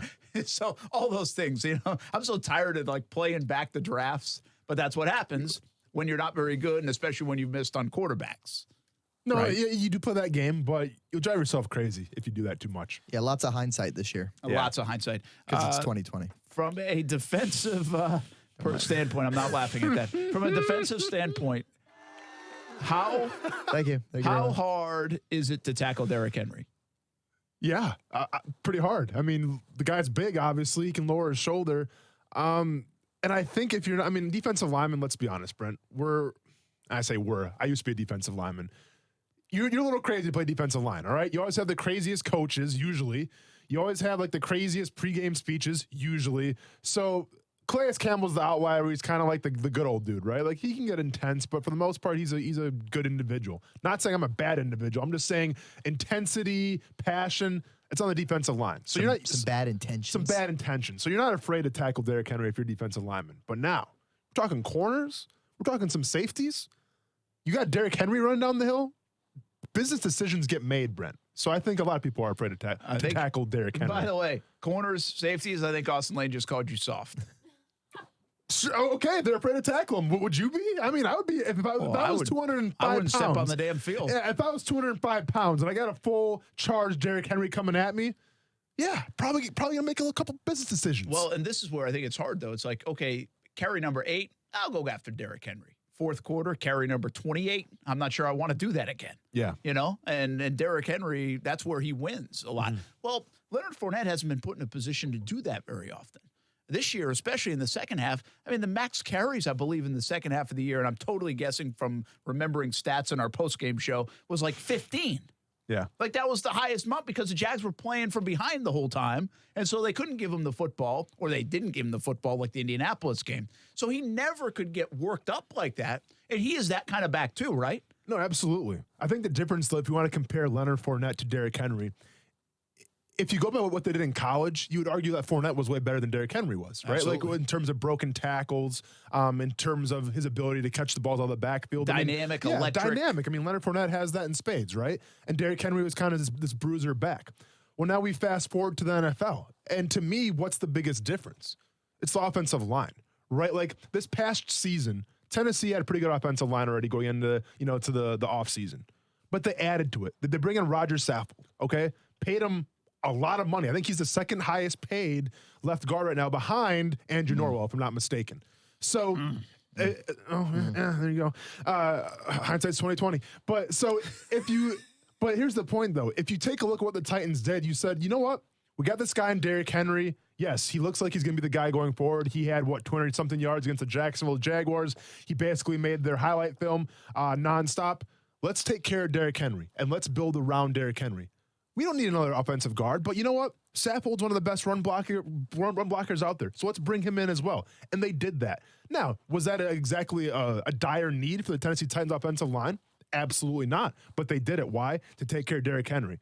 What have the Jacksonville Jaguars done to take care of Leonard Fournette? Now, I know you're going to say, Andrew Norwell. How's that paying out? Brandon Linder. How's that paying out?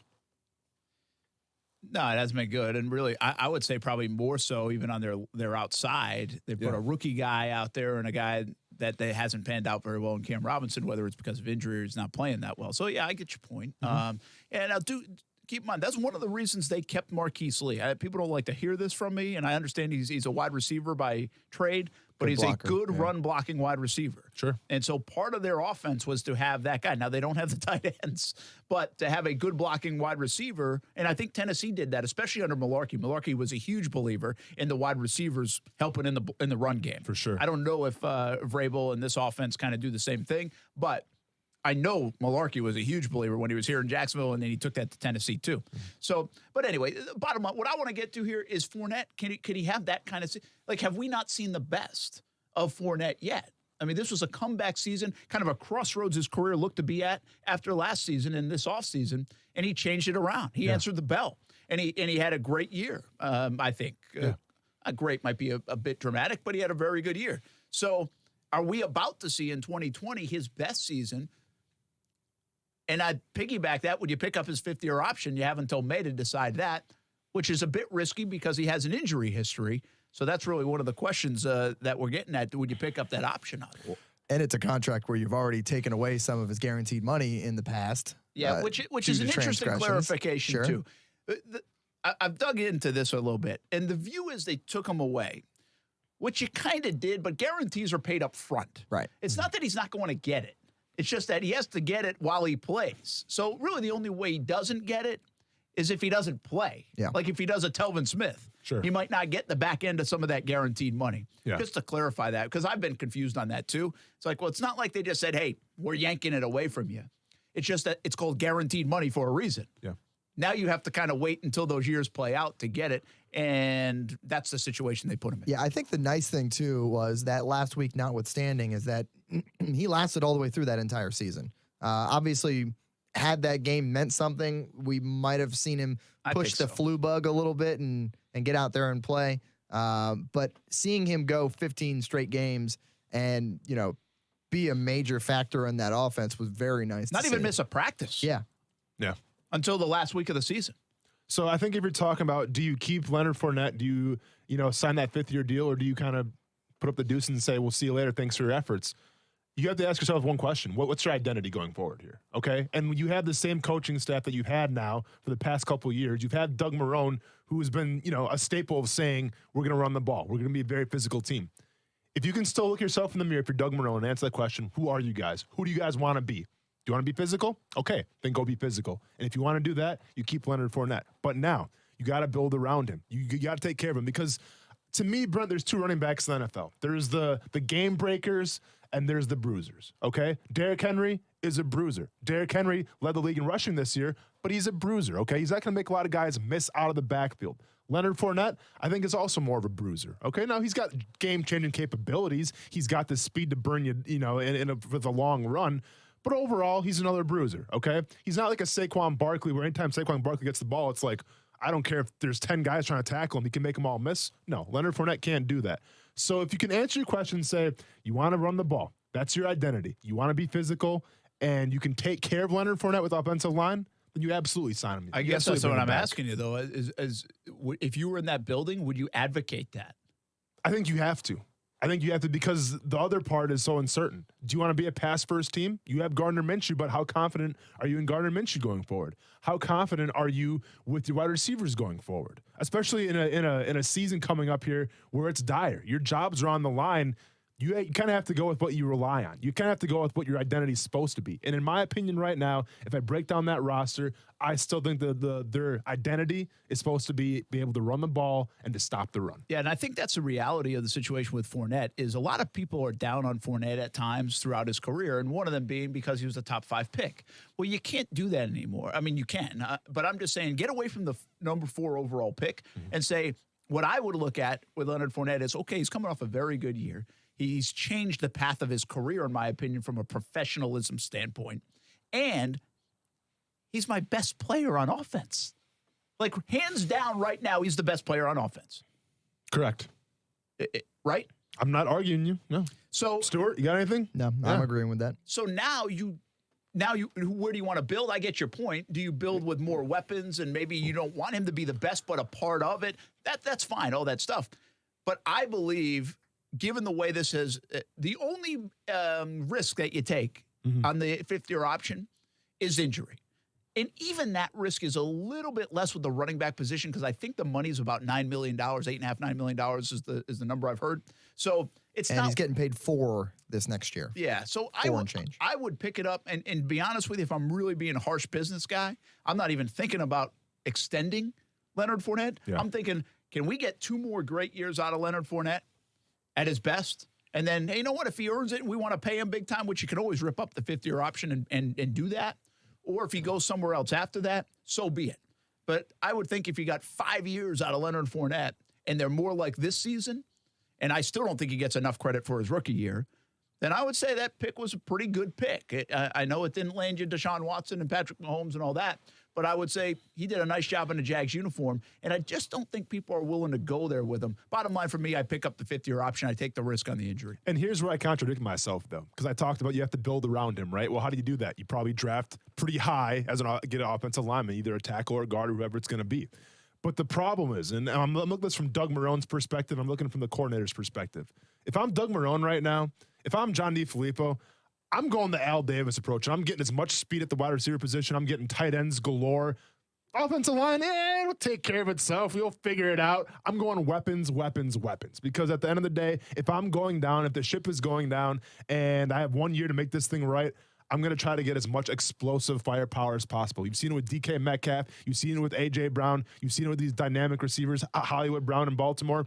If you get the speed, if you get the ability to take the top off, that can change a game. So I'm necessarily contradicting myself right now because I say take care of Leonard Fournette, build around him. But let's be honest. If you're Doug Marrone right now, the offensive tackle, the offensive guard spot in the first round is not a very sexy position. You can build around Leonard Fournette. It doesn't have to be an offensive lineman, though. You can do what you suggested for a long time. You thought there was a wart of this football team, and it turns out it was. She didn't have a change of pace back. Yeah. So get him a change of pace back, and that helps. That saves him some carries. That gives you the dynamic. Now it's not just Leonard. Sure. Now you've got something else to throw in there with Leonard Fournette. So you don't necessarily build around just because you got a guard. Yeah. But you make Leonard better and your offense better because you got something else that's a little more dynamic. It's a good point.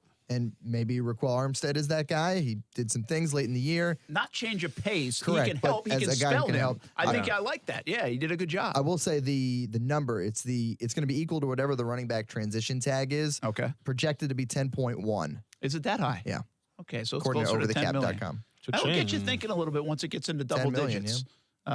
It will, but I still think I'm taking that risk at this moment. I think I read you can also pick it up, and then you can still release him before that year. You can. And not worry about that There's number. very little risk involved until it's actually signed. Right. And that's like by May. You get an extra couple months. So you can see how you drafted. You can see how you did in free agency, all these things. So it's actually very favorable to the organization in terms of picking up that option. And then by the time it actually gets signed, you're exactly right. All right. Question. We had like this 3-question thing. And question number 2, speaking of keeping guys. Yeah. Especially if I'm Doug Marrone. I don't want to let maybe one of my best young players go in 2020, and that would be Yannick Ngakoue. And the question here is, and you get a couple of moments to think about it because we're going to play a little Calais Campbell on Yannick Ngakoue when I sat down with him last week because he was strong about it. But the question is he going to get signed? Do you think they get something done?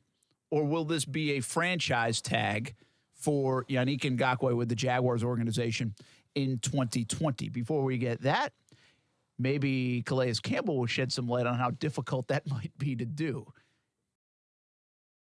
He's a principal guy, a chip on his shoulder guy. Is this going to be tough, you think? Yeah. For Jacksonville to keep him? Oh, yeah. It's going to be very tough. You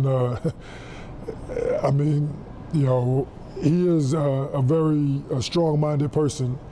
And I would have loved to see the deal get done last year where it wouldn't have been no ifs, ands, or buts about it. It's going to be tough, but at the same time, I really hope we figure out a way. He is a generational talent. You don't get him all the time. He can change games. And even when he doesn't play his best ball, he still makes a difference in the ball game. And when you can get him really in the zone and playing his best ball, he's going to be, a player that, you can hang banners with. He's a guy who loves the game of football and plays with so much passion. And it's not about the money. Obviously, the money it's a principle thing. It's like, this is what other guys are getting who are not better than me. So, I can't take less just because of that very reason. And, as I'm a man of principle as well, I understand that completely. And so, hopefully, we can work out a deal here, that makes sense, that that he's happy with, that we can keep him here, because you can't lose homegrown talent like that. That's kind of been a staple of bad teams. You lose homegrown talent. When you draft well, you got to keep those guys. But at the end of the day, it is business, and it is tough business, and it's easy for me to say that, but I don't have to worry about salary cap. I don't have to worry about convincing the guy to sign a deal. I just play football, but I know that you win with homegrown talent. That's Calais Campbell. We sat down with him last week, played a little bit of that over the weekend on Action Sports Jack's Primetime. You can catch that Saturday and Sunday, 10:30 on Fox 30, 11:30 on CBS 47. By the way, the next couple of weeks we have a new show in the place of Countdown to Kickoff during Jag season. It's Chase for the Championship, 11:30 a.m. on Sunday mornings on CBS 47. So we've got a ton of coverage, even though the season is done for the Jacksonville Jaguars. And Well, there was a front and a back to that. If you got to hear all, it was about 1 minute and 50 seconds long on Calais Campbell. The full interview, by the way, is on our YouTube page if you want to watch the full half hour with Calais. Yeah, and we're going to go through some of the things because Calais had a lot to say, and he was really good on a bunch of topics. Yep. And we're going to do a little bit of that tomorrow because it will get us into some topics, and his opinion on it, I think, is really good. And this one included. I think he was very honest. I mean, I asked him the question, will it be tough? And he's like, he basically nodded with that Calais look and said, it's going to be a challenge. This thing is not in a good place. And he knows Jan very well. They are very tight. So we know the conversations that have taken place there. This is not a good situation for the Jaguars when it comes to Yannick Ngakoue. And then I also thought Calais Campbell said something that's interesting in general. And everybody kind of says it, but I thought it was interesting to hear from a player's standpoint is you want to keep your homegrown talent. That's an important thing. Almost sounded like it was an important thing to a locker room to say, hey, you know what? We drafted this guy. We've helped groom this guy, coach this guy. He's playing well. Let's keep him here for a long time. That's important. And you know what? That happened to him in Arizona. You got to remember, Calais Campbell's on his third deal. You know, he got a big deal from Arizona after his rookie deal, and he lived up to it. So I think all those thoughts from Calais were spot on and really good, and it kind of circles us back to the question. And the question is, will they get a deal done? Will it be a franchise tag, or will he walk? So will they get a deal done? All I have to go off of that, Brendan, is what Dave Caldwell said. And the plan is to keep Yannick Ngakoue long-term. So I assume they're going to try to get a deal done. Now, are they going to meet at the numbers or anything like that? That remains to be seen. But I thought it was very telling what Calais Campbell said in the interview from that little soundbite, because it's something that I've always said on the show. It's not always about the money, all right? It's about what the money says. And when you're talking about Yannick Ngakoue right now, listen, anybody in their right mind listening to the show right now would take a $20-something million franchise tag and play football a year, right? I would do it. Stuart would do it. You would probably do it. Olivia says she's down for it. Have fun with that. But everybody would do it, all right? Yeah, I wouldn't do it for $1 million, but for 20 I would. For 20 million, absolutely. You'd be crazy to turn that down, right? Well, guess what, man? Yannick Ngakoue is a defensive lineman. They're a little crazy sometimes, right? But from that perspective, though, Brent, it's that was Austin Lane, Yannick Ngakoue. That was Austin Lane. He played the position. Am I breaking news right now to say that defensive linemen are crazy? Am I breaking the news? If I had said that, I think Yannick would have said, you just called me crazy. You can say it. I'm just making sure it came from you. I'm saying you have to be crazy to play that position. That's all I'm trying to get at. But at the end of the day, Brent, it's not exactly about the money. It's about the hard work that Yannick Ngakoue put in. And he wants to get paid for that as well. And you have to ask yourself, if DeMarcus Lawrence last year can get $20 million plus a year, if Frank Clark last year can get $20 million plus a year, and you have better stats than him from last year, and you have zero red flags, those other guys I just named, they have red flags, then why wouldn't you ask for 20-something plus million a year, okay? It's as simple as that, because not only are you paying for the production, but you're paying for what comes with it. That's the leadership. It's the intensity. It's showing Josh Allen the proper way to do things, right? Josh Allen had a heck of a year. Guess what? Yannick Ngakoue had a lot to do with that as well. Yeah, I think Jeff Lageman brought something up on our Jaguars All Access, our last show during the film room. And after that, in that hustle play in the last game against the Colts, which could have been his final game, where he could have just said, you know what, I'm just playing out here for another game. And I think his effort in that game, he was all over the place in that game, Jan was, I think really said a lot about who he is. And it says a lot about, he didn't have to do that. That might have been his final game in a Jags uniform. He's putting everything at risk in a game that doesn't matter, technically. And while most people would say he's playing football, he should be playing hard. That's not these guys. It's a selfish game. I said that earlier in the show. It's a selfish game. And if you knew when there's that much money on the line, it has to be. Bottom line is he tears an ACL in that game. Jaguars don't even offer him the franchise tag, and $20 million is going away. Correct. And now he's losing money hand over fist. Yeah. So I think all the things you said are right. I think that's why this whole town wants them to sign Yannick Ngakoue. I think in that building they want to sign Yannick Ngakoue. What's interesting about Jan, and I get this a little bit from Calais and just talking to folks about Yannick Ngakoue, I'm a big believer that if you throw $21 million down right in front of you and me and the rest of us, even if it's for 4 years, 5 years, whatever it is, it's a $100 million deal, that most people are going to say, heck yeah, baby, that's what I was waiting for. It's about damn time. Yeah. But Jan's a different cat, man. He might be so stuck in the principal end of this at how this has kind of played out that he might not do that. But, Brent, whether that's good or bad for him, I'm just saying he might not do it. That's how difficult. That's the way I'm gauging how difficult this might be for the Jacksonville Jaguars to keep him from, even if they want to give him a long-term deal. Jan and his camp, by the way, because people are telling him this stuff in his ear too. Well, of course. Yeah, like they all are. Everybody's being advised. But I do think Jan's such a man of principle. I think he has his conversations with his teammates and everybody else. And he's basically like, you've seen his tweets and everything else. In his mind, he's out of here. Well, and listen, and I have nothing but respect for that type of principle, because that's kind of the way I think too now. If I got offered $20 million, I'd take it. Yeah. Probably. I would probably give into a little my principle. Probably wouldn't be doing a lot of Uber anymore. Probably be doing a little more just hanging out on the beach, drinking Mai Tai. It is what it is, right? But at the end of the day, I can't knock Yannick Ngakoue's hustle, because the whole story this year was he supposedly got a contract. We don't know the numbers, but whatever it was, he got offered something. And what did he do? He bet on himself. Through the risk of injuries, through the risk of everything, the guy bet on himself. And the biggest question mark from Yannick Ngakoue going into this year was what? Can he do good in the run game? Well, we broke it down on the wall that says it all. That says, you know what? He can do good in the run game. I thought he made vast improvements in the run game. Now, what? He had 8 sacks this year? Yeah. Not too shabby, all right? It's not 10. Obviously, you want to get double digits, but 8 sacks is okay. Von Miller, 7.5 sacks. Khalil Mack, I think he had 8 sacks. So from that perspective, Brent, I respect Yannick Ngakoue for what he's trying to do. And you know what? And I've said it before on this show. I'm going to say it again. Kuz, bring the camera up on me real quick here. If you want to give Yannick Ngakoue that franchise tag, good luck with that, okay? Good luck with that. Because I've said it before, and I'll say it again, Brent. I look at the franchise tag as a form of disrespect. Now, people on Twitter are going to disagree with me, and they're going to say, I don't understand what a franchise tag is. I don't understand the term loophole. I see all you people talking in my mentions. It's all good. But at the end of the day, I'm speaking from Yannick Ngakoue's perspective. If he was to get franchise tagged, he would see that tag and be like, oh, that's how it's going to be. And he would not be pretty excited about that. And by the way, you got rabbit ears. Don't let those people bother you on I do, man. I take everything so personally, Brent. I know. I'm the one in his mentions. Yeah.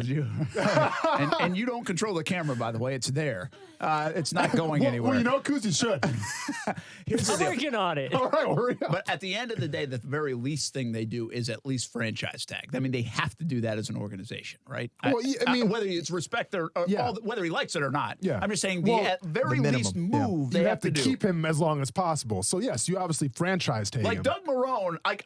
If I'm Doug Marrone, I'd say if you don't at least franchise tag him, I'm not coming back to work. Sure, absolutely. I don't know if Doug has that power right now, but I'm just saying. I think he's kind of long for the ride for Doug Marrone. But you get my point, right? I mean, you get my this is a big year for me. No, it is, and I want every good player I can possibly get, and we know he's an impact player, and the coaches like him and love him, and the teammates have a lot of respect. I always gauge teammates, and Avery Jones said generational talent. You know, Calais, since the day he walked in the door, thought this guy has a chance to be a Hall of Famer. Yeah. He really speaks highly of Yannick Ngakoue and has for 3 years, not just now. So I always listen to what other players say because I think they know what good is. Sure. Now, the other people will tell you in the negotiation, you know what they're going to say? Well, why didn't he make the Pro Bowl? Why wasn't he an All-Pro? What has he done against the run? DeMarcus Lawrence, Frank Clark, maybe they shouldn't have been given those deals. They didn't live up to them. But they did get paid, Brent. And by the way, this is not me talking. I'm just saying what the other side's going to say. Brent at ASJax on Twitter, I think it is. That's Brent at ASJax. But aren't they going to bring up those things? Of course. In the negotiation table? That's up for negotiations. You know, it's the pros and cons. It's, well, you didn't do this, you didn't do this, you did this, you did this. I get that point, Brent, absolutely. And I think if you're a fan, you wouldn't mind seeing the franchise tag, right? Because then you kind of save a little bit of money, but you still can kind of keep one of your own for at least another year. You feel like he's still here. Yeah, exactly. There's a chance you keep him. Exactly. But I'm just talking about from the player's perspective here, from Jan's perspective, and even that locker room's perspective. You guys had a lot of problems with culture, okay, in the Jacksonville Jaguars. You had a lot of problems with culture. Grievance Gate came about. A lot of the guys in that locker room right now could be said, even though Tom Coughlin's gone, maybe they're not the most excited to be a Jacksonville Jaguar right now. Why not set a precedent? Why not say, you know what? We do value our players. We are listening to you guys. Yannick Ngakoue, here's your contract. Enjoy. Franchise taking him only kind of adds to it. It's like, you know what?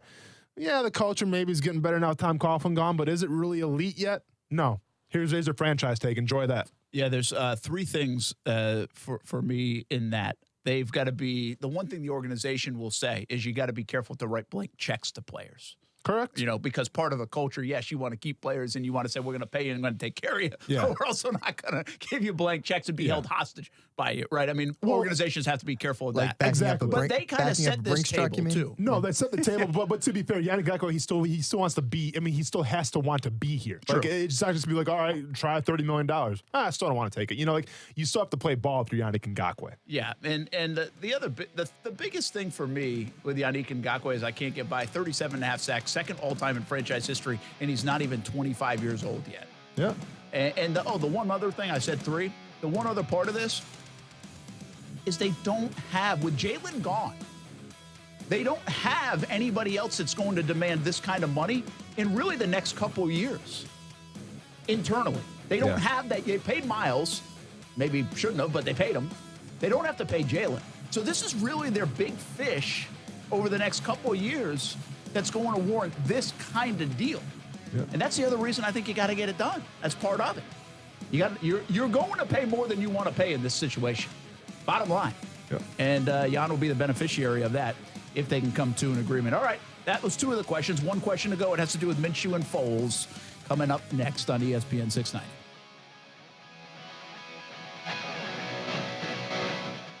Action Sports Jacks with Brent Martineau on ESPN 690 is brought to you by Best Bet Jacksonville and Orange Park. Now, the First Alert forecast on ESPN 690. A chilly evening and overnight. Grab your sweaters and jackets. Will drop to near 40 degrees by morning. For the First Alert Weather Center, I'm Action News Jack's Chief Meteorologist Mike Burrish. The Weather Center is brought to you by Beards Diamonds, your local diamond store for 39 years in the St. John's Town Center or at beardsdiamonds.com. Escúchame, it is Dan Levatar Show on ESPN Radio. Like to put this on the poll.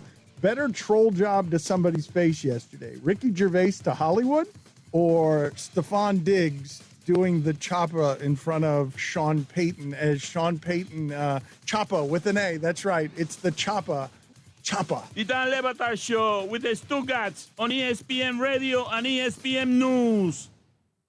Chub it up for the football playoffs at Mr. Chubby's Wings. Hey, everyone, it's Brent Martineau. They are my favorite wings in town. And on New Year's Day, I got a huge order to go for the family from the Fleming Island location. We got 5 different flavors, including my favorite, the Maple Cajun. You got to try it. Drink specials, a full menu, and wings. Plus, lots of TVs for the playoffs or maybe even the upcoming McGregor fight. Chub it up at Mr. Chubby's Wings, 2 locations, the West Side and Fleming Island. Hi, I'm Carl Davis, Vice President of Family Kia of St. Augustine, and I want to tell you why Family Kia is your family dealer. Family Kia has been locally owned and operated for over 20 years. We take pride in giving each of our customers our legendary red carpet treatment, consisting of a pleasant, no-hassle, award-winning sales buying experience, to our nationally recognized service department. Our staff has one goal in mind: to deliver outstanding customer service in everything we do. Family Kia's red carpet treatment always includes our 3-day love it or exchange it guarantee, complimentary maintenance, service loaners, car washes, and more. And pricing is never an issue at Family Kia. Get our guaranteed lowest price on any new Kia in Northeast Florida. That's our promise to you. And all new Kias come with a 10-year, 100,000-mile powertrain warranty, the best in the industry. So take the short drive on 95 today to become part of our family. Family Kia, 2665 U.S. Highway 1 South in St. Augustine, or visit us online at familykia.com. Peace of mind. It's one of the most important things we can have, and sometimes the most elusive. I'm Eli Anajar from the law offices of Anajar and Levine. Driving our Florida streets may be pleasant, but not always safe. A lot of drivers are not insured or do not have coverage to compensate you if you've been injured in an accident. If you've been involved in an accident, call the law offices of Anajar and Levine at 904-600-4000. That's 904-600-4000. Office in Jacksonville. Peace of mind. It's one of the most important things we can have, and sometimes the most elusive. I'm Mark Anajar from the law office of Anajar and Levine. Notifying the police is always a good idea. They can assist in documenting the accident and being a good source of information. Always put your health first and get medical attention if necessary. Take pictures if possible. If you've been in an accident, call the law offices of Anajar and Levine at 904-600-4000. That's 904-600-4000. Office in Jacksonville. Are you looking for a venue to celebrate your special occasion that guests can't stop talking about? Call Riverside North Special Events and Banquet Hall. We specialize in anniversaries, weddings, birthday parties, corporate meetings, family reunions, fundraisers, graduations, and funerals. This unique, all-inclusive, full-service venue is the way to go. Call us today at 354-4162 and let us book your next event. All proceeds from bookings benefit the Clara White mission. Let this be the year that you do something about your water. The team at CGC Water and Connecticut can provide you with the most efficient water treatment systems on the market. Twink Tank non-electric softeners use less salt and last for decades. Treat your whole house with great-tasting filtered water for you and your family. Find out how you can get a free Connecticut A200 RO this month by calling 904-552-1242. Financing options available with approved credit. Call 904-552-1242 or visit cgcwater.com. Your local authorized independent Connecticut dealer. I'm not a big talker. I am a big doer. But sometimes the only way to solve the problem is to get on the horn and figure it out. So the only people I like talking to? Grainger. With knowledgeable product experts, ready with the answers to my toughest questions, calling Grainger is the one conversation I don't mind having. From machining and motor parts to valves and vacuum pumps. When it comes to solving my problems, Grainger's got my back. Call, click Grainger.com, or stop by to see for yourself. Grainger. For the ones who get it done. I'm Thea Jeffers, owner of Breezy Jazz Club and T-Works Interior Decorating. It doesn't matter where you come from, it's possible to own your own business. But starting a business isn't easy. The Jacksonville Women's Business Center helped give me the confidence to keep going when the going got tough. At JWBC, I got the training, networking, and support I needed to help me reach my goals. To find out more about how JWBC can help you, visit jaxwbc.com. Tax problems can be extremely stressful and cause financial devastation. The tax attorneys at J. David Tax Law are right here in Jacksonville to be your personal advocate and resolve your IRS or state sales tax issues. J. David Tax Law focuses on your needs and case outcomes. Don't be fooled by these big out-of-town tax companies that only focus on getting you to sign up and pay without even working with an attorney. At J. David Tax Law, only highly experienced tax attorneys will represent you. Get the help you need with tax debt, payroll taxes, bank levies, wage garnishments, tax liens, and unfiled returns. If you have federal or state sales tax debt, have a sit-down with J. David Tax Law. Your first step is a no-cost consultation. Call J. David Tax Law at 904-507-4777, 904-507-4777. Peace of mind only a click or phone call away, 904-507-4777, or go to jdavidtaxlaw.com. Come party with us on January 17th. Everybody, this is Brett Martineau and Austin Lane from Action Sports Jacks on ESPN690. We're almost a year old here on the show. You mentioned a party. Can we tap the keg and do a little drinking? The folks that come to the party can. We probably can't. We're doing a live show here at the studio. So it's going to be a giant celebration for everybody, but we still have to work. Yes, we still do have to work. Fair but enough. You can be a part of it. Register at ESPN690.com. Giveaways, food, drink, and the show. Our 1-year anniversary on ESPN690 on January 17th. I sat there and I went, all right, this is why people flirt with taking Chase Young #1 overall. Because the Saints, in a lot of instances, were doing everything right. And you can do everything right, and then you can have one or two of those absolute, tank busters. Go Lick and Wingo, weekdays from 6 to 10 a.m. on ESPN 690. Hey, this is Deontay the Bronze Bomber Wilder, WBC heavyweight champion of the world, and you're watching Action Sports Jocks. Bomb Squad! I mean, I think the thing you can't measure, is heart and competitiveness. You can't measure a guy's heart, and just a want to, a will to win. And Minshew, I mean, I feel like he likes to wait, until everything's against him, and he brings the best out of him.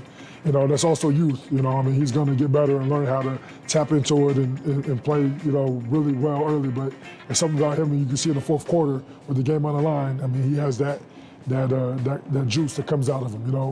He's going to get better. That's Calais Campbell, part of our sit-down interview with the big fella. And really cool conversation with Calais Campbell. Talk more about it tomorrow and some of the other things that he said about his future here in Jacksonville. And you can actually catch some more of the interview right now on our YouTube channel, Action Sports Jacks on ESPN 690. But we'll continue to share about it because I think he has some great talking points and a lot about him and how he got to Jacksonville, how people view Jacksonville, what might have to take place for to keep him in Jacksonville. So we've played some of it on TV, but not all of it. And you can find more of it on our YouTube channel, Action Sports Jacks on ESPN690. And again, we'll have a little bit more of that conversation tomorrow with Calais Campbell. But who he was talking about right there is Gardner Minshew. Brent Martineau, Austin Lane, Action Sports Jacks, Stuart Weber, back downstairs to TV land. Appreciate him stopping by. Kuz is here as well. Happy Monday, everybody. Hope you had a good weekend. Finally feels like we're outside of the holiday season now. Back in the groove a little bit, right? Yeah. Back in the rotation a little bit. Meanwhile, I'm going to get away. Yeah, I know. Yeah, you're going to be going, Wednesday and Thursday? Wednesday, Thursday, Friday, Yeah, it's no big deal, go man. to Asheville. But, what's funny about our job, it's like when everybody else, like this whole building essentially, it was a ghost town. Had parts of or all of the last 2 weeks off. Yeah. Well, that's not the way our schedule works. So when they all come back to work, yeah. Well, this is like these next 2 weeks when you don't make the playoffs, your team you're covering, this week right here and next week, especially given there no change at the head coach and GM spot, are actually like very low key prior to the Senior Bowl, Super Bowl, Pro Bowl, all that stuff heating up for the next 3 months. But anyway, the last question we asked, and again, we're kind of combining a little TV segment we did yesterday and some radio. We already asked Fournette 50-year option, Jan extension or tag or none. And this one is Foles or Minshew. And this can be a brief conversation because we kind of did this a bit last week. Yeah. But I guess the more and more I think about it and talk about it and watch NFL games over the weekend, it comes back to something I said earlier. If you have a decision to make between two people at the quarterback position, give me any two. You don't even have to attach names. I feel like I'm going with the mobile guy. Yeah. And now this guy, again, let's not get it lost. Gardner Minshew is not mobile like Lamar Jackson mobile or even Deshaun Watson mobile. Extends the plays, though. But I like elusive, right? Extend the play a bit, elusive at times, not going to dazzle you with his running ability. Yeah. But he can create some time. So I lean that way. I also think that the more and more I think about this topic, whatever this football team might look in 2021, because I'm past next year for a moment, I need to find out what number 15 is. And I need to find out if I have to reset that position again or if I've got something I can believe in. And right now, there's not a lot of belief in Nick Foles, at least externally. And there is belief in Minshew, but I don't know how they feel about it internally. Yeah. So we need to figure that out in 2020 here in Jacksonville.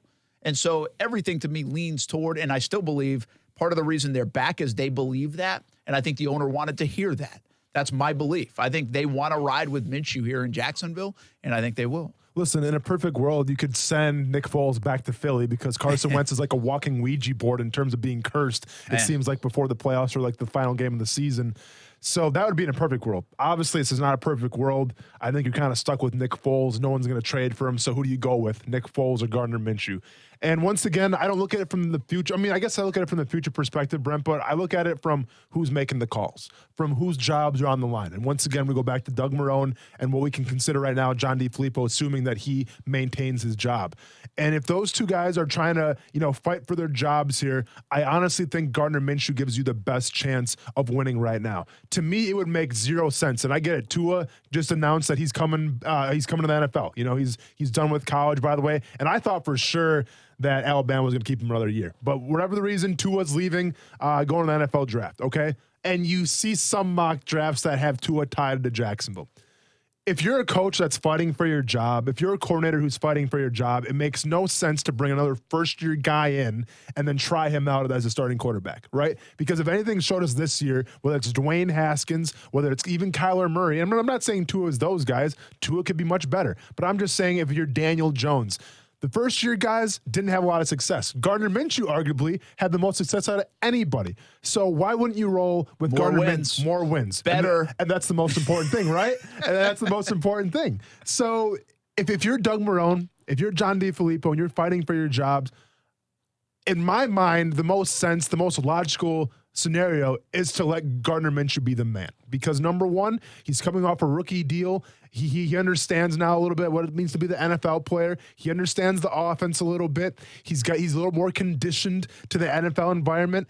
And now this year, you hit the ground running. You know what to expect in training camp. You know what to expect in OTAs. You know how to take care of your body. You know how to game plan. You know all this stuff if you're Gardner Minshew. So from my perspective, I'm letting Gardner Minshew roll. Now, it'll probably be a training camp battle. Maybe Foles outs him, but I just don't see that happening. All right, here it is, okay? Because you brought up the name Tua. We're bringing up Minshew. We've had these discussions about Minshew and Foles so much. Yeah. But Tua announces today that he's going to the draft. And I don't think that was too surprising. And I think it's the right move, by the way, for Tua to get there. So I just asked this on social media, and I'm asking you. If, and I spelled it wrong, your can be tricky sometimes, especially when you're in the middle of a show. Hey, I'm not going to talk smack because you know how I feel about trying to tweet when you're talking, man. It's impossible then for the me. grammar police come after you. Of course, man. They're a dime a dozen. At least I'm not tweeting turkeys and garbage cans. Hey. You said it, not me. That's Brent at ASJax at Twitter. If your plan is to play Minshew, which I believe it will be, and sit Nick Foles, because I don't think they can get rid of him. Yeah. So I think he's on the roster. Yeah. And y'all can give me you can't have an $18 million. They will have an $18 million quarterback on the roster most likely next year, and he might be on the bench. Sure. That's the way I think it's going to be. Mm-hmm. And Tua in April in Las Vegas is sitting there at number 9, and nobody has drafted him yet, and the Jaguars are on the clock. And you're watching this weekend. Sure. Football games in the NFL playoffs where you passed on every quarterback that basically is playing. I saw a tweet that said every quarterback that is playing, the Jaguars one time passed on. Yeah. But most notably, Mahomes and Watson in the same draft. Yeah. And they're playing against each other, right? Yeah. Yeah, that's a game. Correct. Do you take that risk again and let another guy slide by? Or do you continue to draft quarterbacks until you figure out exactly one you have? Do you take Tua? Brent, no. I mean, in my opinion, you set up Gardner Minshew for success because he has earned the right to be the starter next year, right? Like, okay, Pepsi didn't give him Rookie of the Year. I don't care. Coca-Cola should come out and give him the Professional Pigskin Newcomer of the Year. Hey, Coca-Cola, let's make some money. Why don't you do that? I mean, can you imagine the marketing from that? But I like somebody. I don't want to. I don't know who said it. Made by Tim. Maybe it was who does some of our graphic stuff and does a great job. But I think he said Jag should be like UCF and name him and claim him as the offensive rookie of the year. I'm just saying, Coca-Cola, come out and name him the Professional Pigskin Newcomer of the Year because I'm sure NFL is copywritten. But you can say Professional Pigskin Newcomer of the Year, can't you? Sure you can. Yeah, Coke, let's go. Step your game up. But I think Gardner Minshew has earned that right to be the starter next year, Brent. And if you give the pieces around him, I mean, that's the beauty of this whole thing, right? Is there's quarterbacks every single year in the draft. Now, sometimes they're up with the abilities. Sometimes they're down. Sometimes you have good draft classes of quarterbacks, and sometimes not so much. I mean, is Tua going to be this all-out game changer? Is he going to be like the next Patrick Mahomes? I don't know. I honestly, it's hard for me to say because when Patrick Mahomes came out, I didn't know who Patrick Mahomes even was, right? So it's hard to say from that standpoint. In my opinion, I don't think Tua is going to be like the next great quarterback. He might be really good, but I don't see him being like a Patrick Mahomes, just to tell you the truth. So if that's the case, then why not have Gardner Minshew? Why not build the pieces around Gardner Minshew and then go from there? Because keep in mind, Brent, once again, you got guys fighting for their jobs this year, and every game is important. And when I say every game is important, winning games is important. And I think Gardner Minshew gives you the best chance, even over a rookie Tua, or even like another rookie out there like Justin Herbert. I think right now Gardner Minshew, with his experience, his savvy, gives you the best chance to win. It's really interesting you say that, but this is the tough position, right? Because in 3 years, when Tua is ripping it up and he's in the postseason on Wild Card Weekend, we're going to be sitting here and saying, "You passed him up. I can't believe you passed him up. How did you do that?" Well, the reason they passed Watson up and Mahomes up, because they didn't think they were going to be these guys. Of course. If they did, they wouldn't have passed them up. Of course. Now, did it have a little bit to do with they were invested in Bortles, all that stuff? I'm not saying there wasn't an ounce of their body that didn't believe that these guys could be good. Yeah. But they didn't believe it wholeheartedly enough to go all in on them. If the Ravens thought Lamar Jackson was going to be what he is now, they would have traded up number 1 to get him. Well, they certainly wouldn't have picked Hayden Hurst ahead of him. Exactly. So, again, we have the benefit of the hindsight stuff. They don't. Yes. But this also goes back to a conversation that I've been having a lot lately, and you all are going to get it's going to get old that I say this, But the whole thing has been be bold, right? And do something, because that's what I've noticed organizations do. They say, hey, we think we've got this, but we know this guy is this. And that's what organizations have done, including the Kansas City Chiefs. They had Alex Smith, who's a pretty darn good quarterback. Correct. And playing pretty well. Well, people are kind of labeling him as a game manager. Let's be fair. He was. Yeah. But they had something. They didn't need quarterback, is my point. Correct. They had a pretty hefty deal. Yeah. Right? Yeah. So, and then they go up and get Mahomes because they said, this guy's going to change us. Mm-hmm. So, yeah, the Jags might think they have Gardner Minshew. They might have confidence. They might have Nick Foles. They might have two quarterbacks that, it's not a bad quarterback situation. And I don't really think it is. I think you could have worse quarterback situations than the Jaguars have. You just got to make the right call and what's the ceiling on these guys. But they might say, whoa, Tua just fell to us? This guy, before he hurt the hip, might have been the number 1 pick in the draft. But, Brent, this is the problem with retaining that coaching staff, with retaining Dave Caldwell. You can't think about the future right now if you're them. You have to think about the one season alone. That's the 2020 season, because anything else takes the focus out of the task at hand. And if you win, 6-5 games, you're not going to have a job anymore. I understand that, but this is where the ownership does matter. The ownership has to say, and we're going to talk a little bit more about weighing today versus tomorrow with this organization because of the situation they're in. But they have not been very good at that in recent memory. They weighed today Blake Bortles versus tomorrow anybody else. Yeah. Right? No, and they lost. So I think that's where ownership says, hey, listen, this is a big year for you guys. But if you guys rank this guy high and we love, they've had they have to have those conversations going in the draft. And Caldwell spoke to that, at his press conference last week. Yep. Said, hey, you got to put the coaches in the best position, but you also have to take care of the franchise. Listen, you got to give Caldwell a little bit credit or somebody credit inside the organization. Maybe it was Shad. This is when Shad stepped in, where they thought about the future of the franchise, not necessarily today on the Jalen Ramsey stuff. They said, listen, we're probably not going to sign Ramsey anyway. This guy, we're not winning this battle with Jalen Ramsey, or it's going to be a battle every single year. We can get 2 firsts and a 4th. Well, that was looking out for the franchise. It was. Yeah. And so somebody made that call. I don't know who, but somebody made that call. I thought about that call, though, Brent. I was ticked off about that call because at the time you're still competing for a division. Yeah. So why wouldn't you go after So why wouldn't you go after a Gerald Everett or somebody just to sweeten the deal a little bit, to get something that can help you out at that moment, because you were still playing for that moment. I get planning for the future and everything, but guess what? You're losing the best player on defense when you're still trying to win a division. Why not get compensated for that and ask for something in return? I know, but Gerald Everett was a 7-month rental now, potentially, and that was rental that wouldn't have paid huge dividends, and now they do have 2 first-round picks and a 4th-round pick because of it. So in this situation, they made the right call. No, that they did, but I'm not saying maybe you sacrifice that 4th-round pick for Gerald Everett. Maybe that's what would have happened, because guess what? You sacrificed a 5th-round pick for Joshua Dobbs. How'd that pan out for you? Does Everett change the season? I think it makes it better. It's not going to make, Brent, is it going to make it worse? No, it's hard to make it worse from the tight end spot, especially. Yeah. But so it's, again, man, this is where this is tough because we have the benefit of criticizing. Correct. But this is what I'm talking about. They have to have a vision here, and they have to be able to see this. They have got to be able to predict this, have the kahunas to go do it, and hope that it's the right move. And sometimes you have the kahunas to do something, and it's not the right move. I'm sure I can find you plenty of examples of that. Oh, those always happen. And by the way, one of those examples probably was bringing Bortles back. One of the examples right now could be bringing Doug and Dave back. Sure. Yeah. So, but they have got to be able to say, they know more than we know because they're around them all the time what the ceiling is on Gardner Minshew. Yeah, they don't exactly know, but they have a better idea. I would say so. But go ahead. So if they know what that is and they say, whoa, Tua has a ceiling of here. I'm telling you, man, no.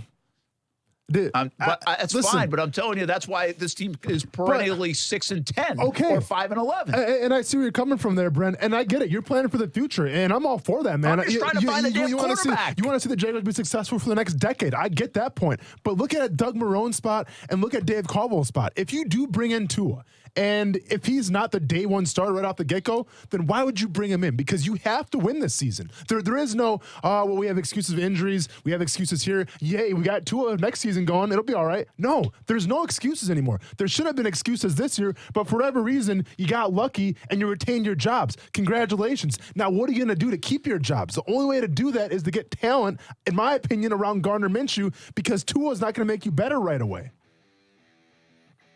That's fine, but you're thinking like Doug Marrone. I want to think like I know, but I'll tell you what's going to happen. Marrone's not making the picks, and I need to think like the owner of this organization and say, I can't be that short-sighted on this. If that guy, I have got to ask my personnel people and say, I want one answer. Well, two. What's the ceiling on number 15, and what's the ceiling on Tua? Give it to me. And if you tell me it's 5 levels up, then I'm the owner and I'm saying we're picking that guy. Brent, if you didn't want to be short-sighted, then you don't bring back Doug Marrone and Dave Caldwell. Simple as that. I'll have to think about that all night long. Go ahead and let that one marinate a little bit and get back to me tomorrow. Hey, but we do carry in a very good conversation. You brought this up and we've kind of hinted at it. And tomorrow we're going to spend some time on it. How difficult is that, weighing today versus tomorrow for Doug Marrone, Dave Caldwell, but for Shad Khan, for this organization, for this fan base, for this city? They've come up empty on a couple of short-sighted visions. They have? They need a bigger sight and a bigger vision, and they need to hit a home run. We'll talk about it tomorrow. We'll see you on TV tonight, CBS 47 and Fox 30. Thanks for joining us here on a Monday. Everybody have a good rest of your night.